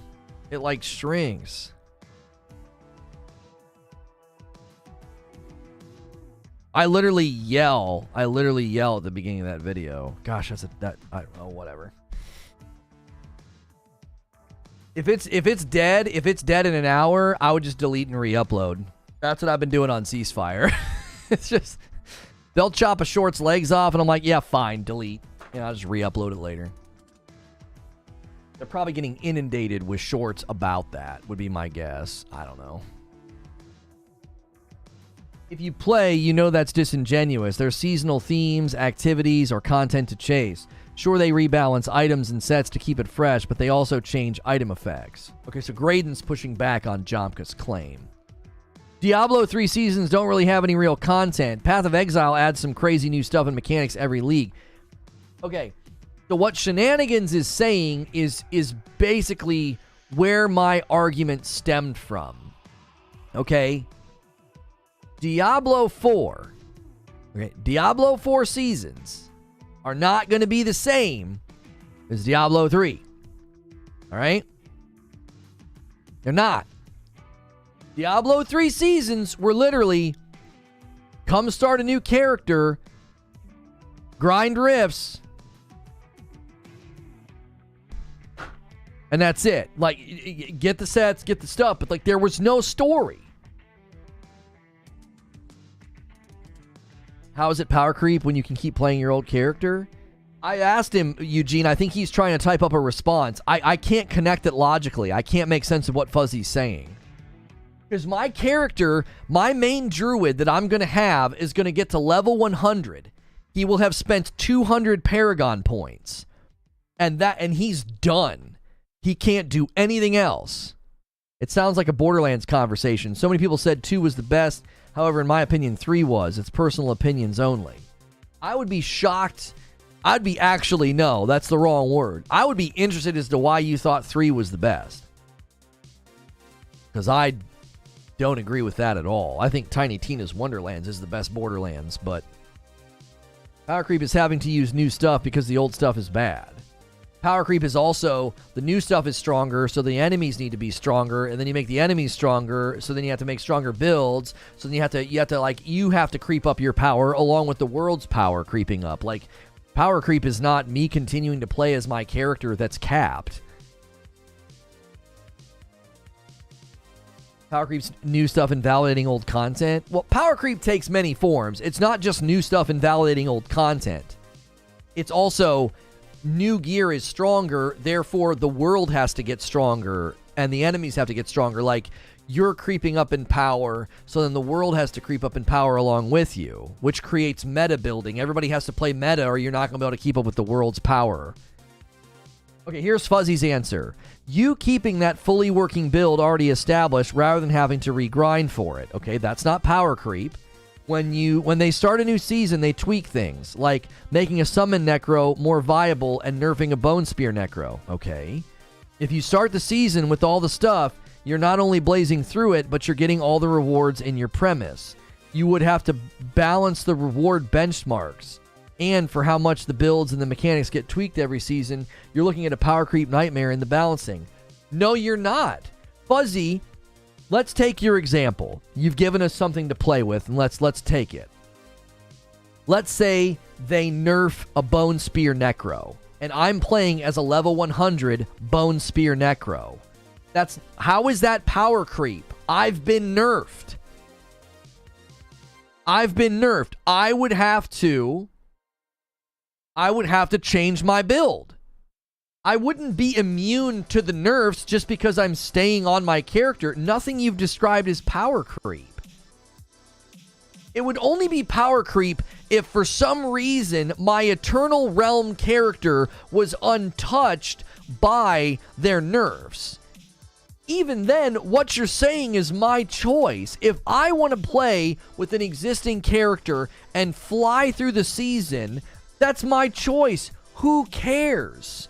It's not affecting anything. It's not affecting you. It's not affecting power creep or the game's economy. That's just my choice. It's not any different than the people that speed level. They have their buddy help them speed level. That's their choice. But you would probably have stuff for both Necros. So, that's not power creep. Me having stuff for both Necros is not power creep. So let's say I got my Codex of Power all built out, and I got all this extra loot, and all this extra gear, and I'm anticipating a nerf. I'm like, yeah, Bone Spear Necro is really strong. They're probably going to nerf Bone Spear Necro. And so I save all this stuff for a summoning Necro. It's not power creep. Yes, it is. Now you're just using circular reasoning. You're saying it's power creep because it's power creep. You've not logically connected how it's power creep. Power creep is not defined as you're defining it. You're defining power creep as you get to keep all your stuff. That's not power creep. It isn't. We're not even in a stalemate. It's power creep. No, it's not. Yes, it is. No, it's not. We're not even in a stalemate. You have not substantiated that it's power creep. Power creep, as it's defined, is you give me stronger gear. And because you give me stronger gear, the game has to creep up with the power that I have that's creeping up. That's power creep. Power creep is, hey, come back to Season 2 and you can get level 110 gear. So now I can get my character up to level 110. I can get gear up to level 110. Suddenly, all my damage outputs, all my resistances, all that goes up. I have now experienced power creep. My power has creeped up. The world has to creep up with me. You'd have to have a stat in place, an algorithmic reality that responds to me that says, oh, the enemies and bosses now need to scale to a 110 character. So now the world is creeping along with me. What you're describing is not power creep. I'm a capped level 100 druid, and I want to run the season. There's nothing about that that's power creep. Even if you say, well, you're already strong and you go through it fast. Who the frick cares? If I'm a level 100 druid and I want to play with my buddy who's a brand new character and I help him fly through the campaign, that's not power creep. That's just me playing lower level stuff fast. My man Twisted Logic says, thanks for the membership. I am going to owe you guys 20 members if this hits 100. It's at 92 right now. Every 25 members, I owe you 5. We're trying to get to 3,000 members for a Just Dance stream. We're about 300 members away. Oh, look, balancing. What I was talking about. You have not established balancing problems. If they nerf the Necro Bone Spear, I get nerfed. Fuzzy, if they attempt to balance the game and they successfully balance the game, my capped character is in the game. He got balanced. What you're saying doesn't make any sense, brother. My Bone Necro would get nerfed in your example. Therefore, no power creep. I've been balanced. I've been dink, dink, dink, dink. I've been, you know how they talk about balancing where like somebody rises up and you got to hammer him down. I've been hammered down. Yo, King Sovereign with 5 months of membership. Off topic, but I just wanted to stop in and say congrats, Lono, on being right about the Starfield release date. It's good to be a gangster, bro. I'm just kidding. Funny, man. Funny. A lot of those pro Xbox guys, they didn't storm the castle today to celebrate. Wonder why. They kept assuring me we were going to get a March surprise drop, or it's definitely coming in June. They're going to make good on their promise. We're going to get a showcase any week now. No, you're not.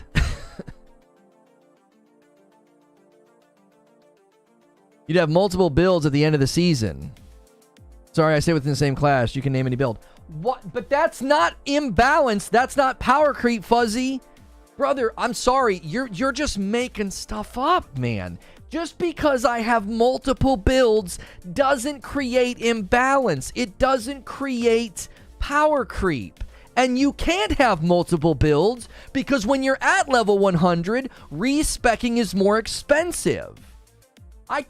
Brother, I can't just keep changing my build. You're talking about something that's technically, logistically impossible. It gets more expensive as you level to respec. So when you're level 100, you're not changing your... I don't have multiple builds. That's simply not true. I'd have to completely respec my character, spend a ton of gold, change all my gear around, change my skill tree all around, and I'd have to give in to whatever the new meta is. I'd have to respond to the nerfs and the buffs.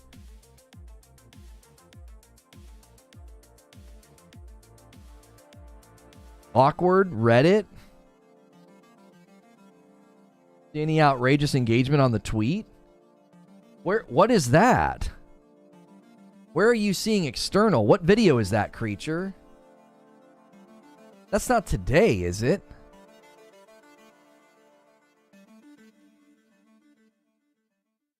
Are you looking at the Diablo stream? I don't see that. I don't see what video you're looking at.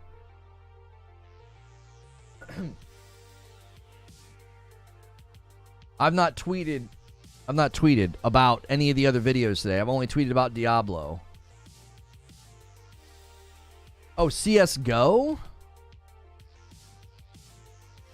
Our CS:GO video? Yeah, half its viewership is external. If you go and look, it's Google search. We're showing up in Google search, creature. Click on the reach tab. Scroll down. Mr. YouTube, what are you asking me for? Go use the reach tab. We're showing up in Google search, baby. We got that Google blessing. Yo, Reckless Gambit with 12 months. That's a whole year. Congrats. Welcome back, King Gubat. Wheezy says, your examples are wrong, but I guess your heart is in the right place. Whisper is the highest total damage weapon in the entire game. This has been the standard since Diablo 3. Y'all are so focused on builds, but my point was earning the new seasonal crap. Okay. Track with me, Fuzzy. Track with me. Me earning the new seasonal stuff faster than you doesn't create imbalance because you can earn it all too. Just because I get there quicker than you doesn't create imbalance. You're creating... Is that a misnomer? I don't know what to call that. That's simply not true.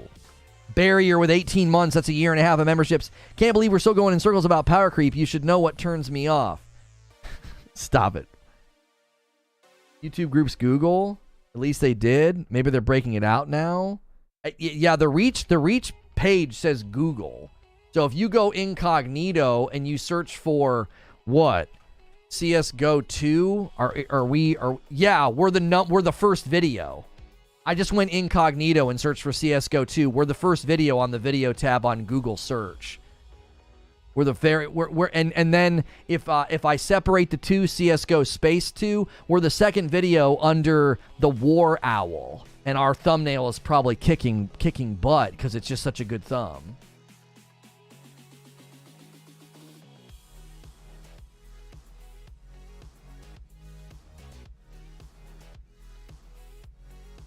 Imagine starting a new season of Destiny and the raid being at raid level. Oh boy, do I have some news for you. They're moving toward that.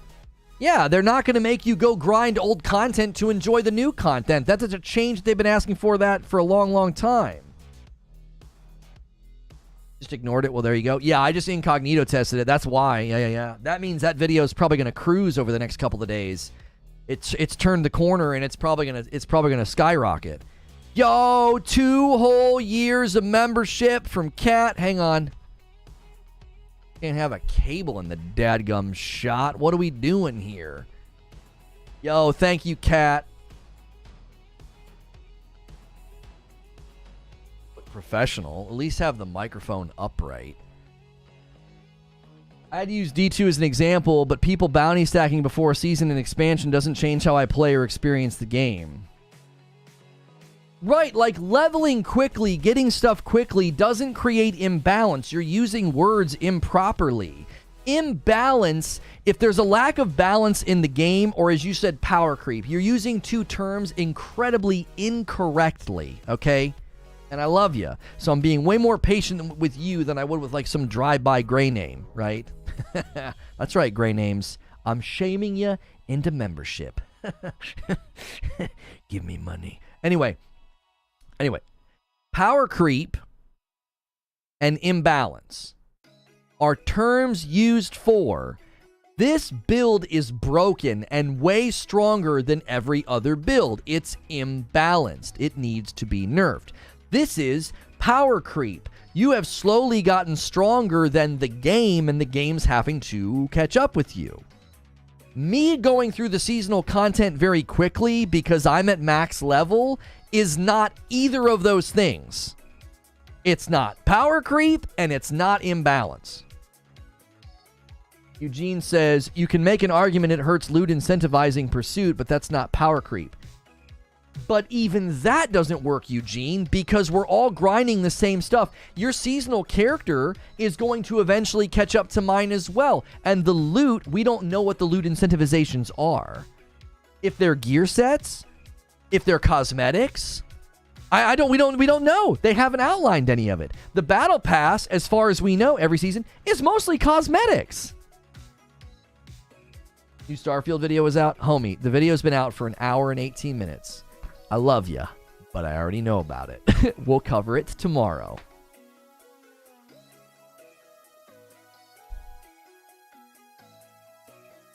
When the gray name starts talking.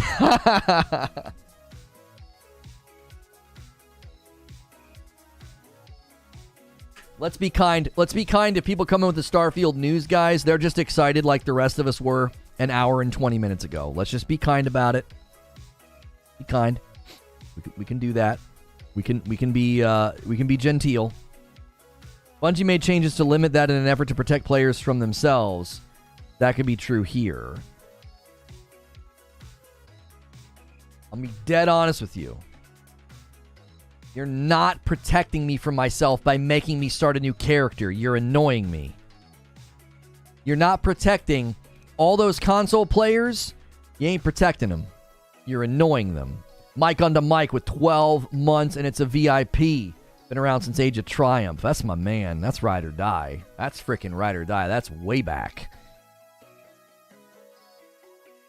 No gray shaming. I will gray shame you. I would like the last 8 members to be new members that are not gifted. I want a bunch of you right now that have never done a membership on YouTube to take it for a spin. It's $5. And it might even give you a discount on your first member. I don't want these last 8 to be gifted. I'm calling a moratorium on gifteds. Is that the right word?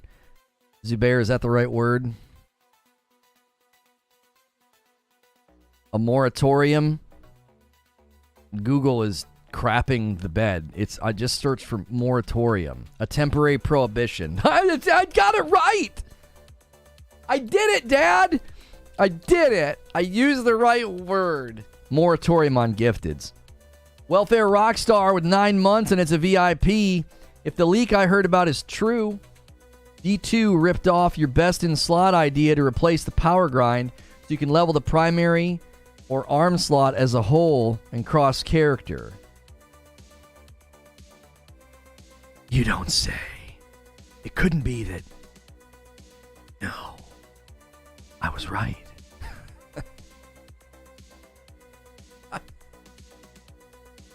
I'm sorry.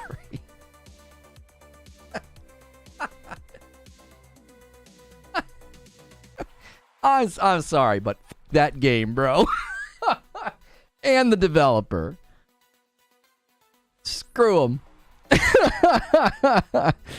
I'm behaving.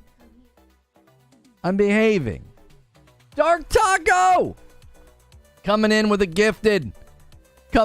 I called a moratorium on gifteds, taking us to 93. Oh, my. Who you calling a moratorium? They haven't yet, but there's a leak suggesting it. Oh, I don't keep up with the game, so I was just taking him at his word. I'm just having fun. I genuinely don't care what they do with that game, guys. I don't think twice about starting a new character in Diablo 3, but I remember starting my first season with a seasonal character. I emailed Blizzard because I thought my loot was permanently gone. Robert Jones says, I'm canceling my membership to stand in solidarity with gray names. Thank you for the $5 tip through Super Chat, Robert. Read the reviews? I don't need to. I just don't care. I don't care. It just doesn't matter to me, man. It just doesn't matter to me. Wouldn't having to build a new character after new character just get old and cause people to not do that stuff, and it's connected to the Battle Pass anyway because of the lack of Battle Pass purchase? Okay, here's the thing, Brendan. There are going to be tons of people that love it because they already love it in Diablo 3. My point is, not everybody will. I won't. Plenty of people today in chat won't. I actually think the fact that this is the first Diablo in history to land on PC and console at the exact same time is a reason to consider what I am saying. Right?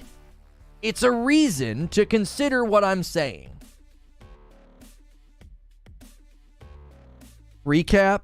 All right, Drumman, I'll give you a recap for $50.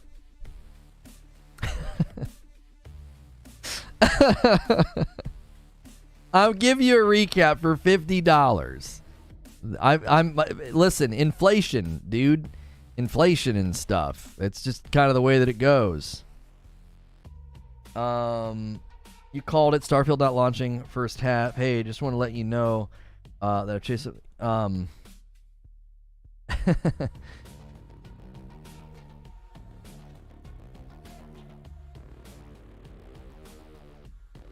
Thank you for staying after that. I told y'all it wasn't happening. Told you, baby. Jump the shark. We've totally jumped the shark. We have totally jumped the shark. What I should do is I need like a menu system over here. I'm like, you want a recap? That's $50.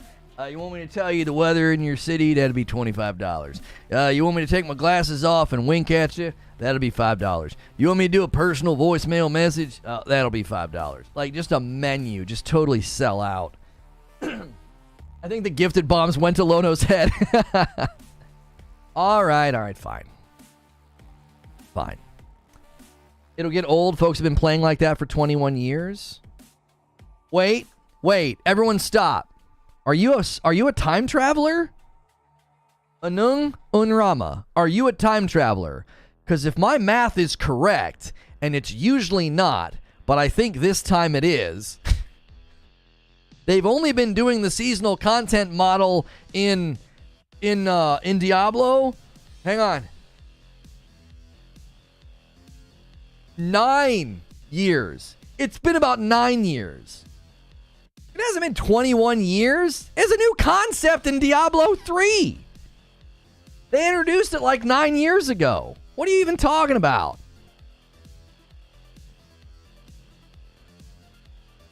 Yes, I know about effing Starfield. It's not animating, Eugene. Weezy says, see what I said above.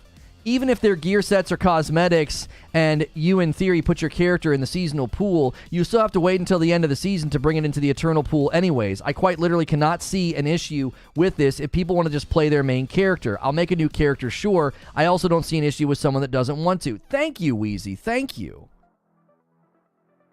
Put the banner up. Yeah, I already know about Starfield.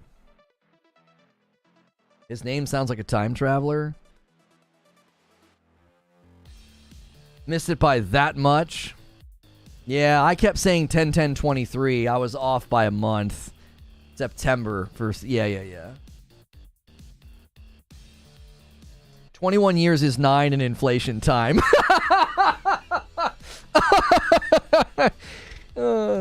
You're right. Be counting landers in D2. Okay. Fine. It's been like this for a long time is a terrible, not compelling argument. It's not compelling at all. Well, it's been like this for 21 years. Okay. You want to use that argument historically about, I don't know, really serious things? Don't you do it. Listen to me. Diablo 3 introduced something completely new to Diablo. I'm sure there were people at the time, old fuddy-duddies, they were like, this is not the way that they did it in Diablo 2. Okay, it's okay to do something new. Like, it was always save points and checkpoints in video games were not a thing back in the day. Go play an old game. Do it. Go play an old game and look at the absence of checkpoints and save points. And then play Elden Ring. Play Demon Souls Remake and then play Elden Ring. Well, they never did this boss checkpoint stuff before. It's so much better now. Just finished the show open, says Salty Bud. A great summary. Lots to think about there. Locking a long-term character onto a certain build makes me nervous. Might lean into seasons more with Diablo 4. I agree this model is out of date, and I think it goes over with a lot of people like spoiled. It'll go over with a lot of people like spoiled milk.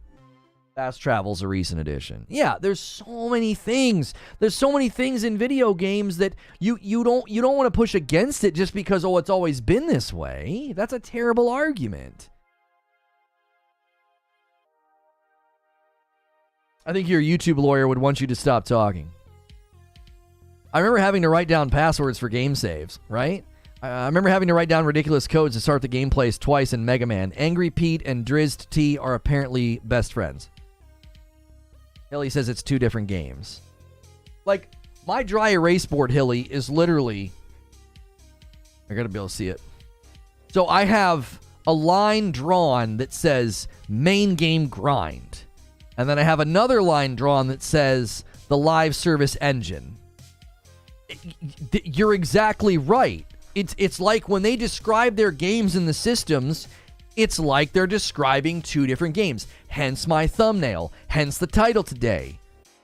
Game has an identity crisis. You're building 2 different things. You got your main game grind. You got story. You got regions. You got renown attached to regions. You got strongholds. You got phrases like long-term impact on the world. You have the paragon system. You have a scaling respec system that makes it harder to respec when I'm in the late game. You have me getting to level 100 and then I'm done and I'm capped and now my paragon only has 200 points in it. You have a world tier system. You have dungeons. You have the aspects of power that goes into the codex of power. And all of that is in the main game grind. And none of that really matters in the seasonal grind. Game has a split identity. I want this game to launch and prove me wrong and be like, no, it's all harmoniously related and you're not going to care about your main character, which I really don't anticipate. I don't anticipate. I anticipate being annoyed. I anticipate wanting to be able to keep playing with my main character, my first character.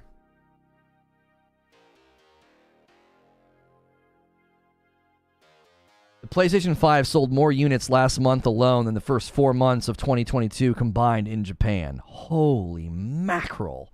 366,000 units sold in February, and last year they only sold 65,000 in that same month. Gee, many Christmas. Sony about to just... Sony's about to put it on the dadgum table, bro. End of this year. ABK deal or no. Sony's putting it on the dadgum table this year. Holy frick.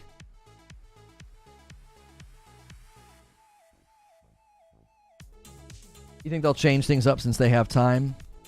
I would absolutely love it if a Diablo IV developer or community manager would come on the show. I'd love to interview them. I'd love to talk about it. I'd love to put my idea forward and say, listen, there are ways to implement this that will not disrupt your current plans. There are ways to implement this that will dovetail beautifully with console players' expectations because they're generally going to be, I think, more casual in nature. This is the first time in your game's franchise history that you're launching on PC and console at the exact same time, and you got to consider the ramifications of a system that basically tells brand new players to start over every 3 months.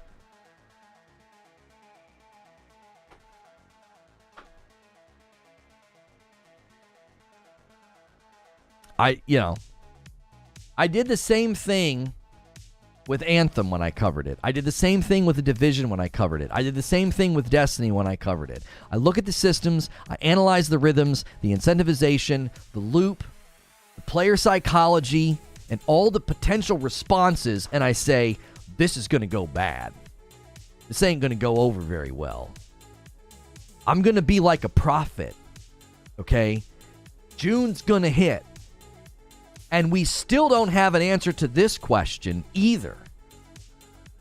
I'm going to start a druid on June the 6th.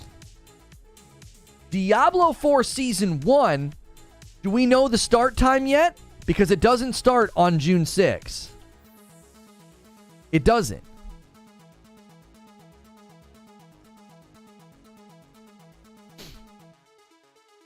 When have they said that?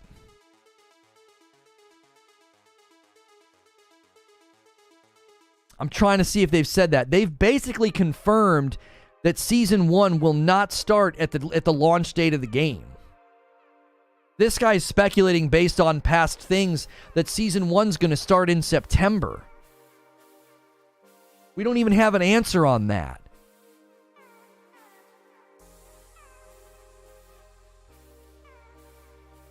This guy's saying, this website's saying Diablo Season 1's going to be on June 6th. I'm fairly certain that they've said that that's not true.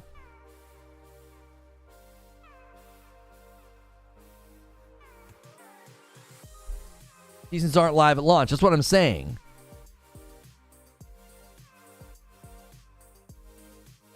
I can't find the interview where they said that. Who cares what the time is? Season 1 does not start when the game comes out 100%. So, okay, so track with me here. Track with me here. My first character I make, my first druid, he can't even do the first season. Unless, of course, they create some kind of catalyst that lets me do it. Season 1 is 10/10. I'm just guessing here. $50 tip from Kat. I would like to order from the senior menu. I'll have the blue plate special and a chef's kiss, please. Kat, I think you're old enough I could probably actually give you a kiss. It would be like, kissing one of my aunts or something. But I don't have any blue plate specials.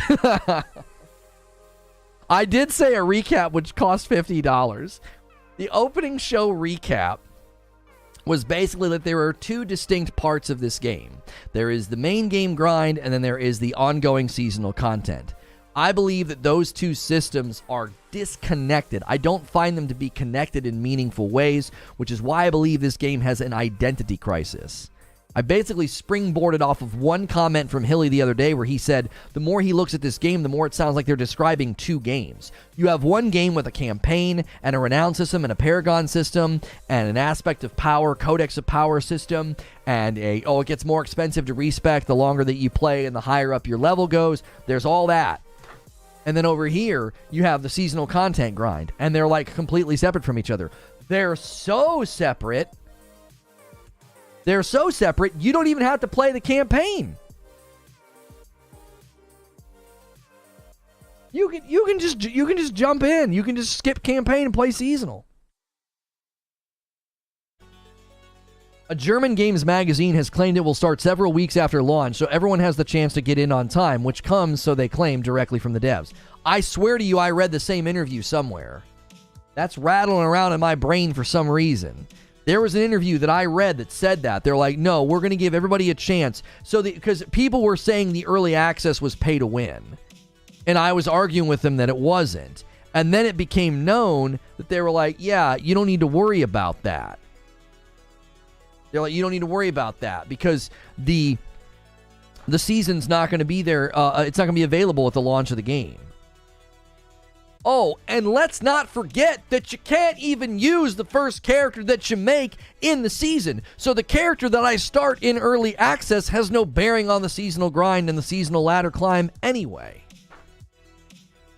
Yes, Diablo IV is launching on both old-gen and new-gen consoles. Yes.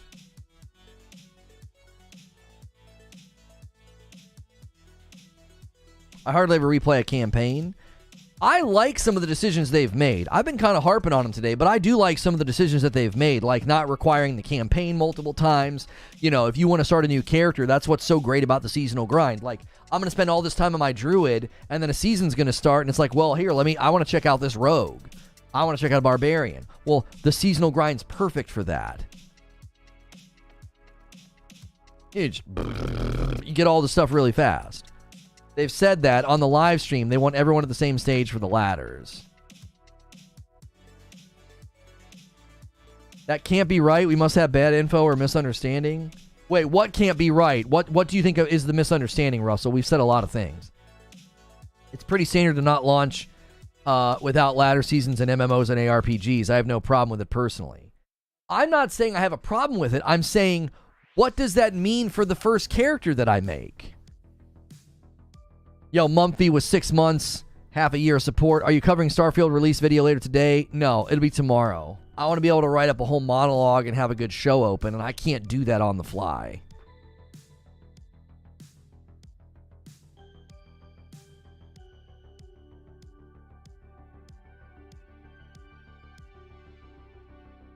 I've never done the seasons. Is it recommended to keep a main character, then create a seasonal character of the same class? Apollyon, I don't know exactly what the best course of action is for Diablo IV.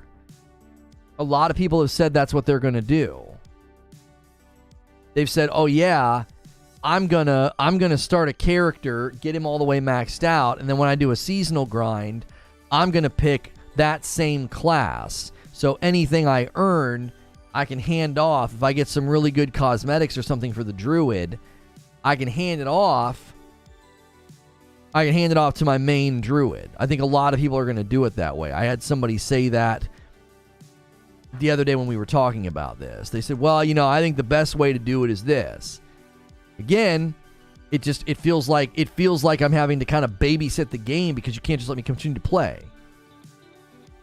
Russell says the whole thing with the first character and the seasonal stuff. I know that's the info we have, but it can't be right, or I can't see them sticking with it. It's too unbelievable to me. Russell, they said it during a live stream. They literally said they want everybody to be able to hit the ground running at the same... They want it to be fair or something to that effect.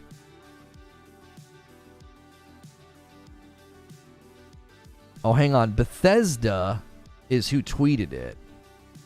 We got to be out here tweeting. Bethesda Game Studios tweeted it.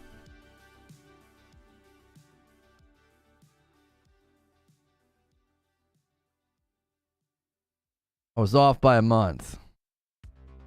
Kept saying showcase in June and 10/10/23 release. Starfield in September. Gotta be out here tweeting. Well, I was off by a month. I kept saying showcase in June and 10/10/23 release. Starfield in September. Do seasons have cutscenes typically? Not the ones you get now, no. But the new ones are probably going to, yes. Because they said that there's going to be story and new quests.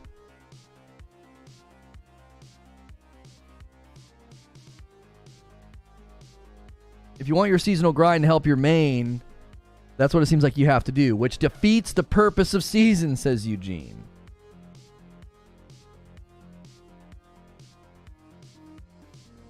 Right, like, part of my argument is literally that...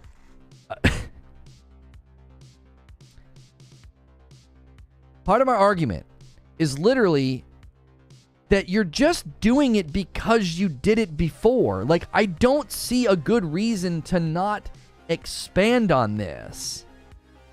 Does that make sense? What I don't understand is, if you're very casual and you can only play a day or two a week and they want to dip into both seasonal and story, how are they possibly going to do both? Well, Zelda, on one hand, the pro-seasonal format guys would tell you the seasonal format's perfect for a casual player because you tend to level and advance very, very quickly. I think that's a fair pushback. I don't think that's all-encompassing, though, because a casual player is going to say, so I'm never really attached to my character. I don't understand. So I'm always starting a new character every couple of months. Think about how the casual player base responds to the systems in, like, Destiny. Did you remember when we looked at the stats and, like, how many people in Destiny have, like, one warlock and that's it? That's all they have? Do you see, like, I'm not saying that all of those players are going to flock to this game, but I'm saying that's evidence that there are people that play that way. That's evidence that there are people that will likely approach Diablo that way. Multiple characters is core to Diablo. You're telling people how to play, which is one of the worst attitudes to take with a live service game. If somebody wants to make one druid and that's all they do for a year and they just stick to that guy, that should be something that's enjoyable for them. It doesn't take anything away from you if that guy's like, I made one class and I love it and that's all I need. I just hit level 100. Man, we're in season 2. What have you been doing? I've been having a great time. I've been grinding. Exactly, that'd be me. I play that way. Right. You're discounting how many people play that way. Diablo's not Destiny. You have a very extremely hard time understanding points. That's the second or third time today you've done that. I'm not saying it needs to be like Destiny. I'm saying in this other game, there are people who play this way. That means people approach games that way. And it stands to reason that Diablo, landing on every console except for the Nintendo Switch, is going to bring in a bunch of people who don't play the way that you do. In fact, a lot of what you say about what makes Diablo Diablo is nonsensical given Diablo's history. There were no seasonal characters. There were no disposable seasonal characters prior to Diablo 3. It was something that they introduced that people fell in love with. And you have to remember, they did that in a content vacuum.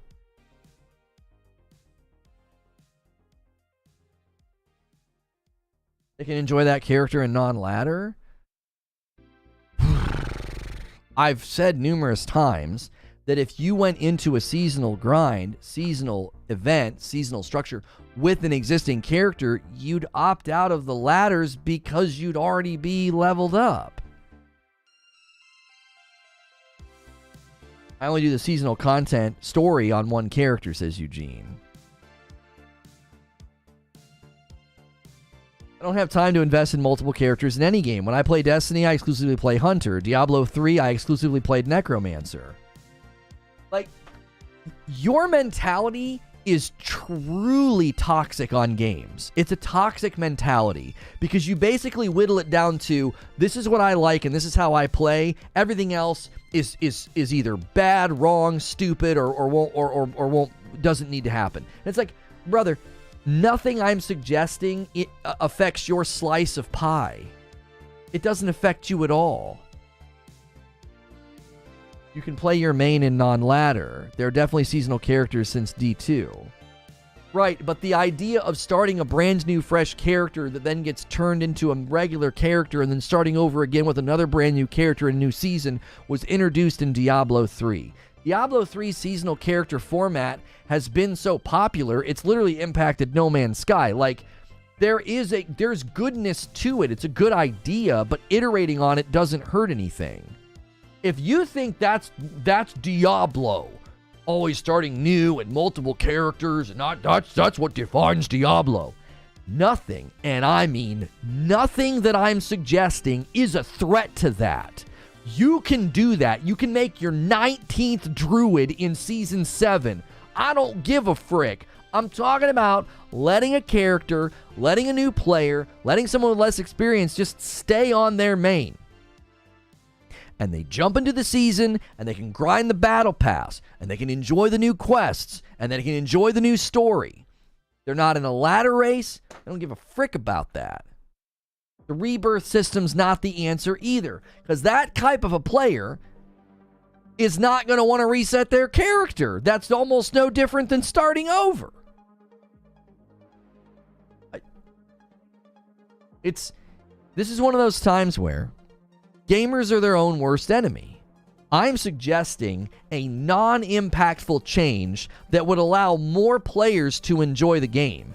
And you're acting as if I'm requesting the fabric of the game be shaken and tectonically changed. And I'm like, no. Leave all that stuff as it is. Make allowances for people to have one character that they can just kind of stay on. I doubt Battle Pass is locked to ladder. Again, this is where it feels like the game has a split identity, because they've talked about seasons and seasonal content in one way, and then they've talked about seasons in another way.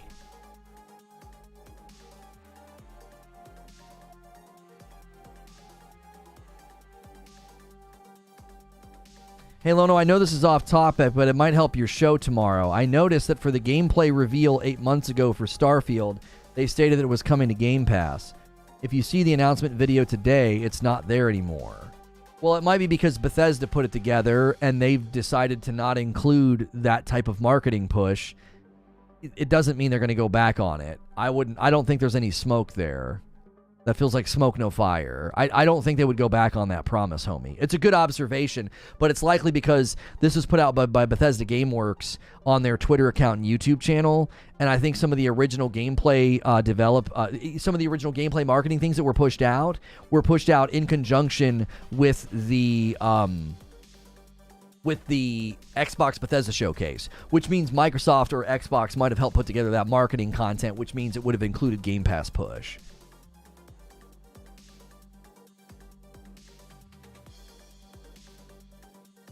I mean, I appreciate the observation. I just don't know if there's much there. I like Lono's idea. If Diablo makes me start a new character every season, the game won't be for me. I just can't do it. Like, that's the point. You have to ignore all the people today that have said that. They're like, I don't want to do that. I won't play. I won't continue playing. I'm not going to make another character. I'm not going to continue playing Diablo. Blizzard has to consider that. How many people, I said this earlier today, how many people on console are going to take that attitude? They're going to walk up to Season 1 and say, here we go. New content, new stuff to earn, new things to do. Let me jump in. My character just hit level 71. I've been kind of taking my time and enjoying the game. I'm more of a casual player. Can't wait to dive into Season 1. And there's a big giant stop sign and it says, you need to make a new character. What? A big question mark's gonna sprout out of their head. Like, what? Why do I have to do that? I've been playing with this guy for a month. I've been playing with this guy for 7 weeks. What do you mean I gotta start a new character? That doesn't make any sense. You will see player attrition and player churn when that happens. Write it down. Reddit, Twitter, there'll be headlines, there'll be forum posts. Write it down.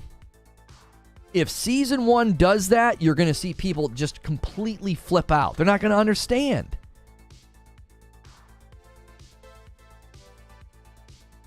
Now, maybe they push through, and they're like, that's no big deal. I don't know if they're going to do this. Let's just say they push through. Season 2 is going to roll around, it's going to do the same thing. They don't care. 30 million players already know what to expect. Elaine, you can't have both narratives. These companies are either greedy and want tons of money, or they don't care about making more money. Like, you can't say both. They're going to shrug at player attrition on console. Folks have been playing on console on D3 like that for 9 years. You think the player base numbers on console, Diablo 3, are equal to what Diablo 4 is gonna pull in? You think that funnel is the same? You think that? The Diablo 4 will launch on June 6th everywhere in the world except for the Nintendo Switch, and you think that player funnel is essentially the same player funnel that Diablo 3 has had on console?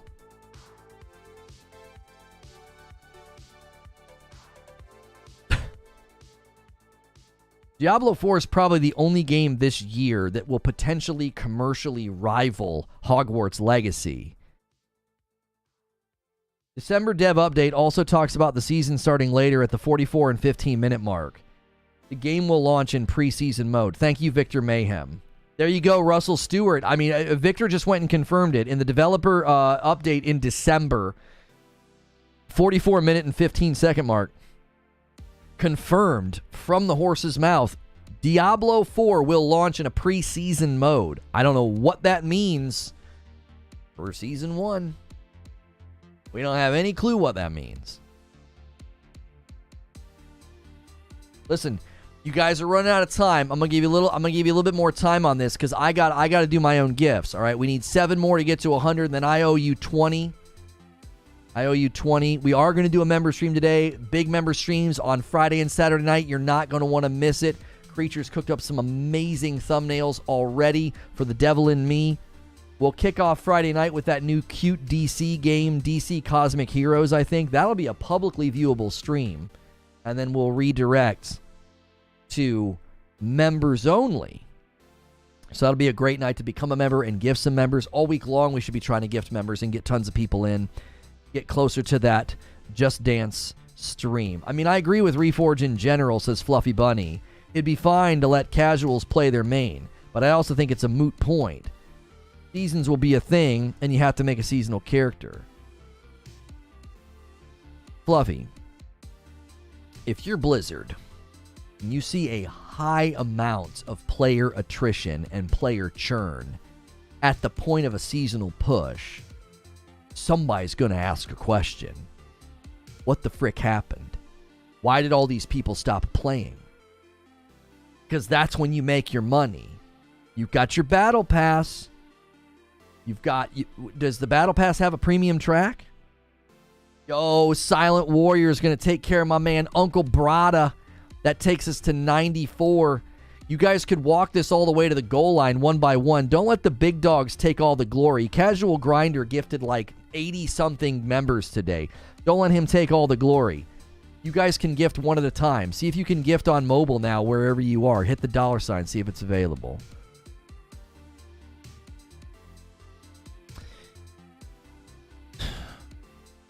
Okay, the battle pass is $10. Okay? You gotta think that's a major like insertion point for people to spend money. And you're not gonna get that money if a bunch of people stare down the barrel of gotta make a new character. I don't want to make a new character. I just got this one to a good level. I'm telling you, when you craft your game for the existing hardcore audience, buddy, that's a dangerous thing to do. Oh, well, what's the big deal? Everybody that played Diablo 3 knows this system up one side, down the other. What's the big problem here? Yeah, there we go. Paul takes us to 95. Let's keep this going, guys. Pass the baton. Slow walk this to 100 members, and I'll gift 20. And then I got a hot one for you after this. Jay Coles gets one. Kyle gets one from Silent Warrior. Oh, Tovo, yes. I love it. Tovo's going to make it awkward. 101. I love it. I absolutely love it. You guys stepped on each other's toes on the dance floor. That's beautiful. Jeremy Luce, Peter Angove, Nation, and Just Nuvo. And Kisador FD, you guys got gifted members. Thank you so much. Hang on. I'm not making this mistake today. I'm not making the mistake I made yesterday. What day is this? Wednesday? Wednesday. It's Wednesday. All right. And members. And yes. And we'll set it for 12:15. Hey! Chapter 8's going to push it to 102. I love it. You guys are just stepping all over each other. It's a beautiful thing. It's a beautiful thing. Somebody step on Chapter 8. Not literally. From a dev point of view, they can both, with correct opt-outs like Lono mentioned. I'll do a few new characters, but the option to use a character from the Eternal Realm makes the most sense. Oh, let people do it. You know what I mean? Let people do it. I'm going to run low latency on the member streams, and we'll see if that doesn't mess. We'll see if that doesn't mess with people. Okay, here we go. I owe you guys 20. Here comes your 20 from me. This is a reward for being here for this entire stream. This is a thank you for your loyalty to the channel. This is a great way to reward the people that have been hanging out this entire time. Fozzie hit 16 months. Says, can they have a seasonal story for everyone and seasonal challenge just for the ladder separately? Keep up the good work. Keep my mornings enjoyable. Yeah, that's what I'm saying. Like, if you at least let me enjoy the campaign story quest stuff, sure. Sure.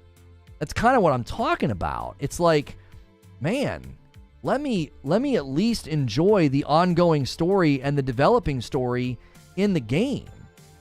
Right? Let me do all that. Let me do all that. Where's the harm in that? Where is the harm in that? Like that's been some of my argumentation this morning. Like, what difference does it make if you let me go and enjoy all that stuff with my main character? You know? What difference does it make? Thanks for the gift. Guys, if you just got a gifted member, consider paying it forward. You can gift one member at a time for $5. You can pay it forward. We're trying to hit a big goal this month. We're within about 300, I believe. We're within like 300 of hitting 3,000, which is a Just Dance stream. Then we have a 3,500 and a 4,000 goal as well. So we're trying to go big in March. You can pay it forward. Thank you, everybody who helps with that. And I've got a video for you guys. I do. Fortnite is finally doing a first-person mode. It's been basically confirmed by multiple leakers, and I've got a video about it. I want to talk to you guys about it, but I would love to discuss this with members. So the Fortnite video is going to go live any second. I'm going to send you to it. I'm going to hang out in the premiere chat with you, and then it's going to send everybody to members. I actually have it set up appropriately today. So if you just got a membership, join me on this journey. We're going to go check out this Fortnite video, and then members are going to get to hang out and discuss it together. And then Friday night and Saturday night, there'll be videos, there'll be live streams with my wife playing through The Devil in Me, a scary game. You guys unlocked that last month. And then one Saturday this month, we'll be doing the Star Wars watch party. So make sure you get in the Discord as a member so you don't miss out on your members-only perks. And make sure, if redirect typically doesn't work for you guys, then click the link in chat. There's a video in chat right now that's going live right now about Fortnite first-person mode. Let's watch that all together, and then I'm going to discuss it with members. So everybody can watch that video. Please help me with these premieres. Head over to it by clicking or riding the redirect, and make sure you smash the like button. Thanks for an amazing discussion about Diablo 4. Tomorrow's going to be, I'm sure, a banger with Starfield. But right now, we got Fortnite first-person mode to talk about. Head over to the new video.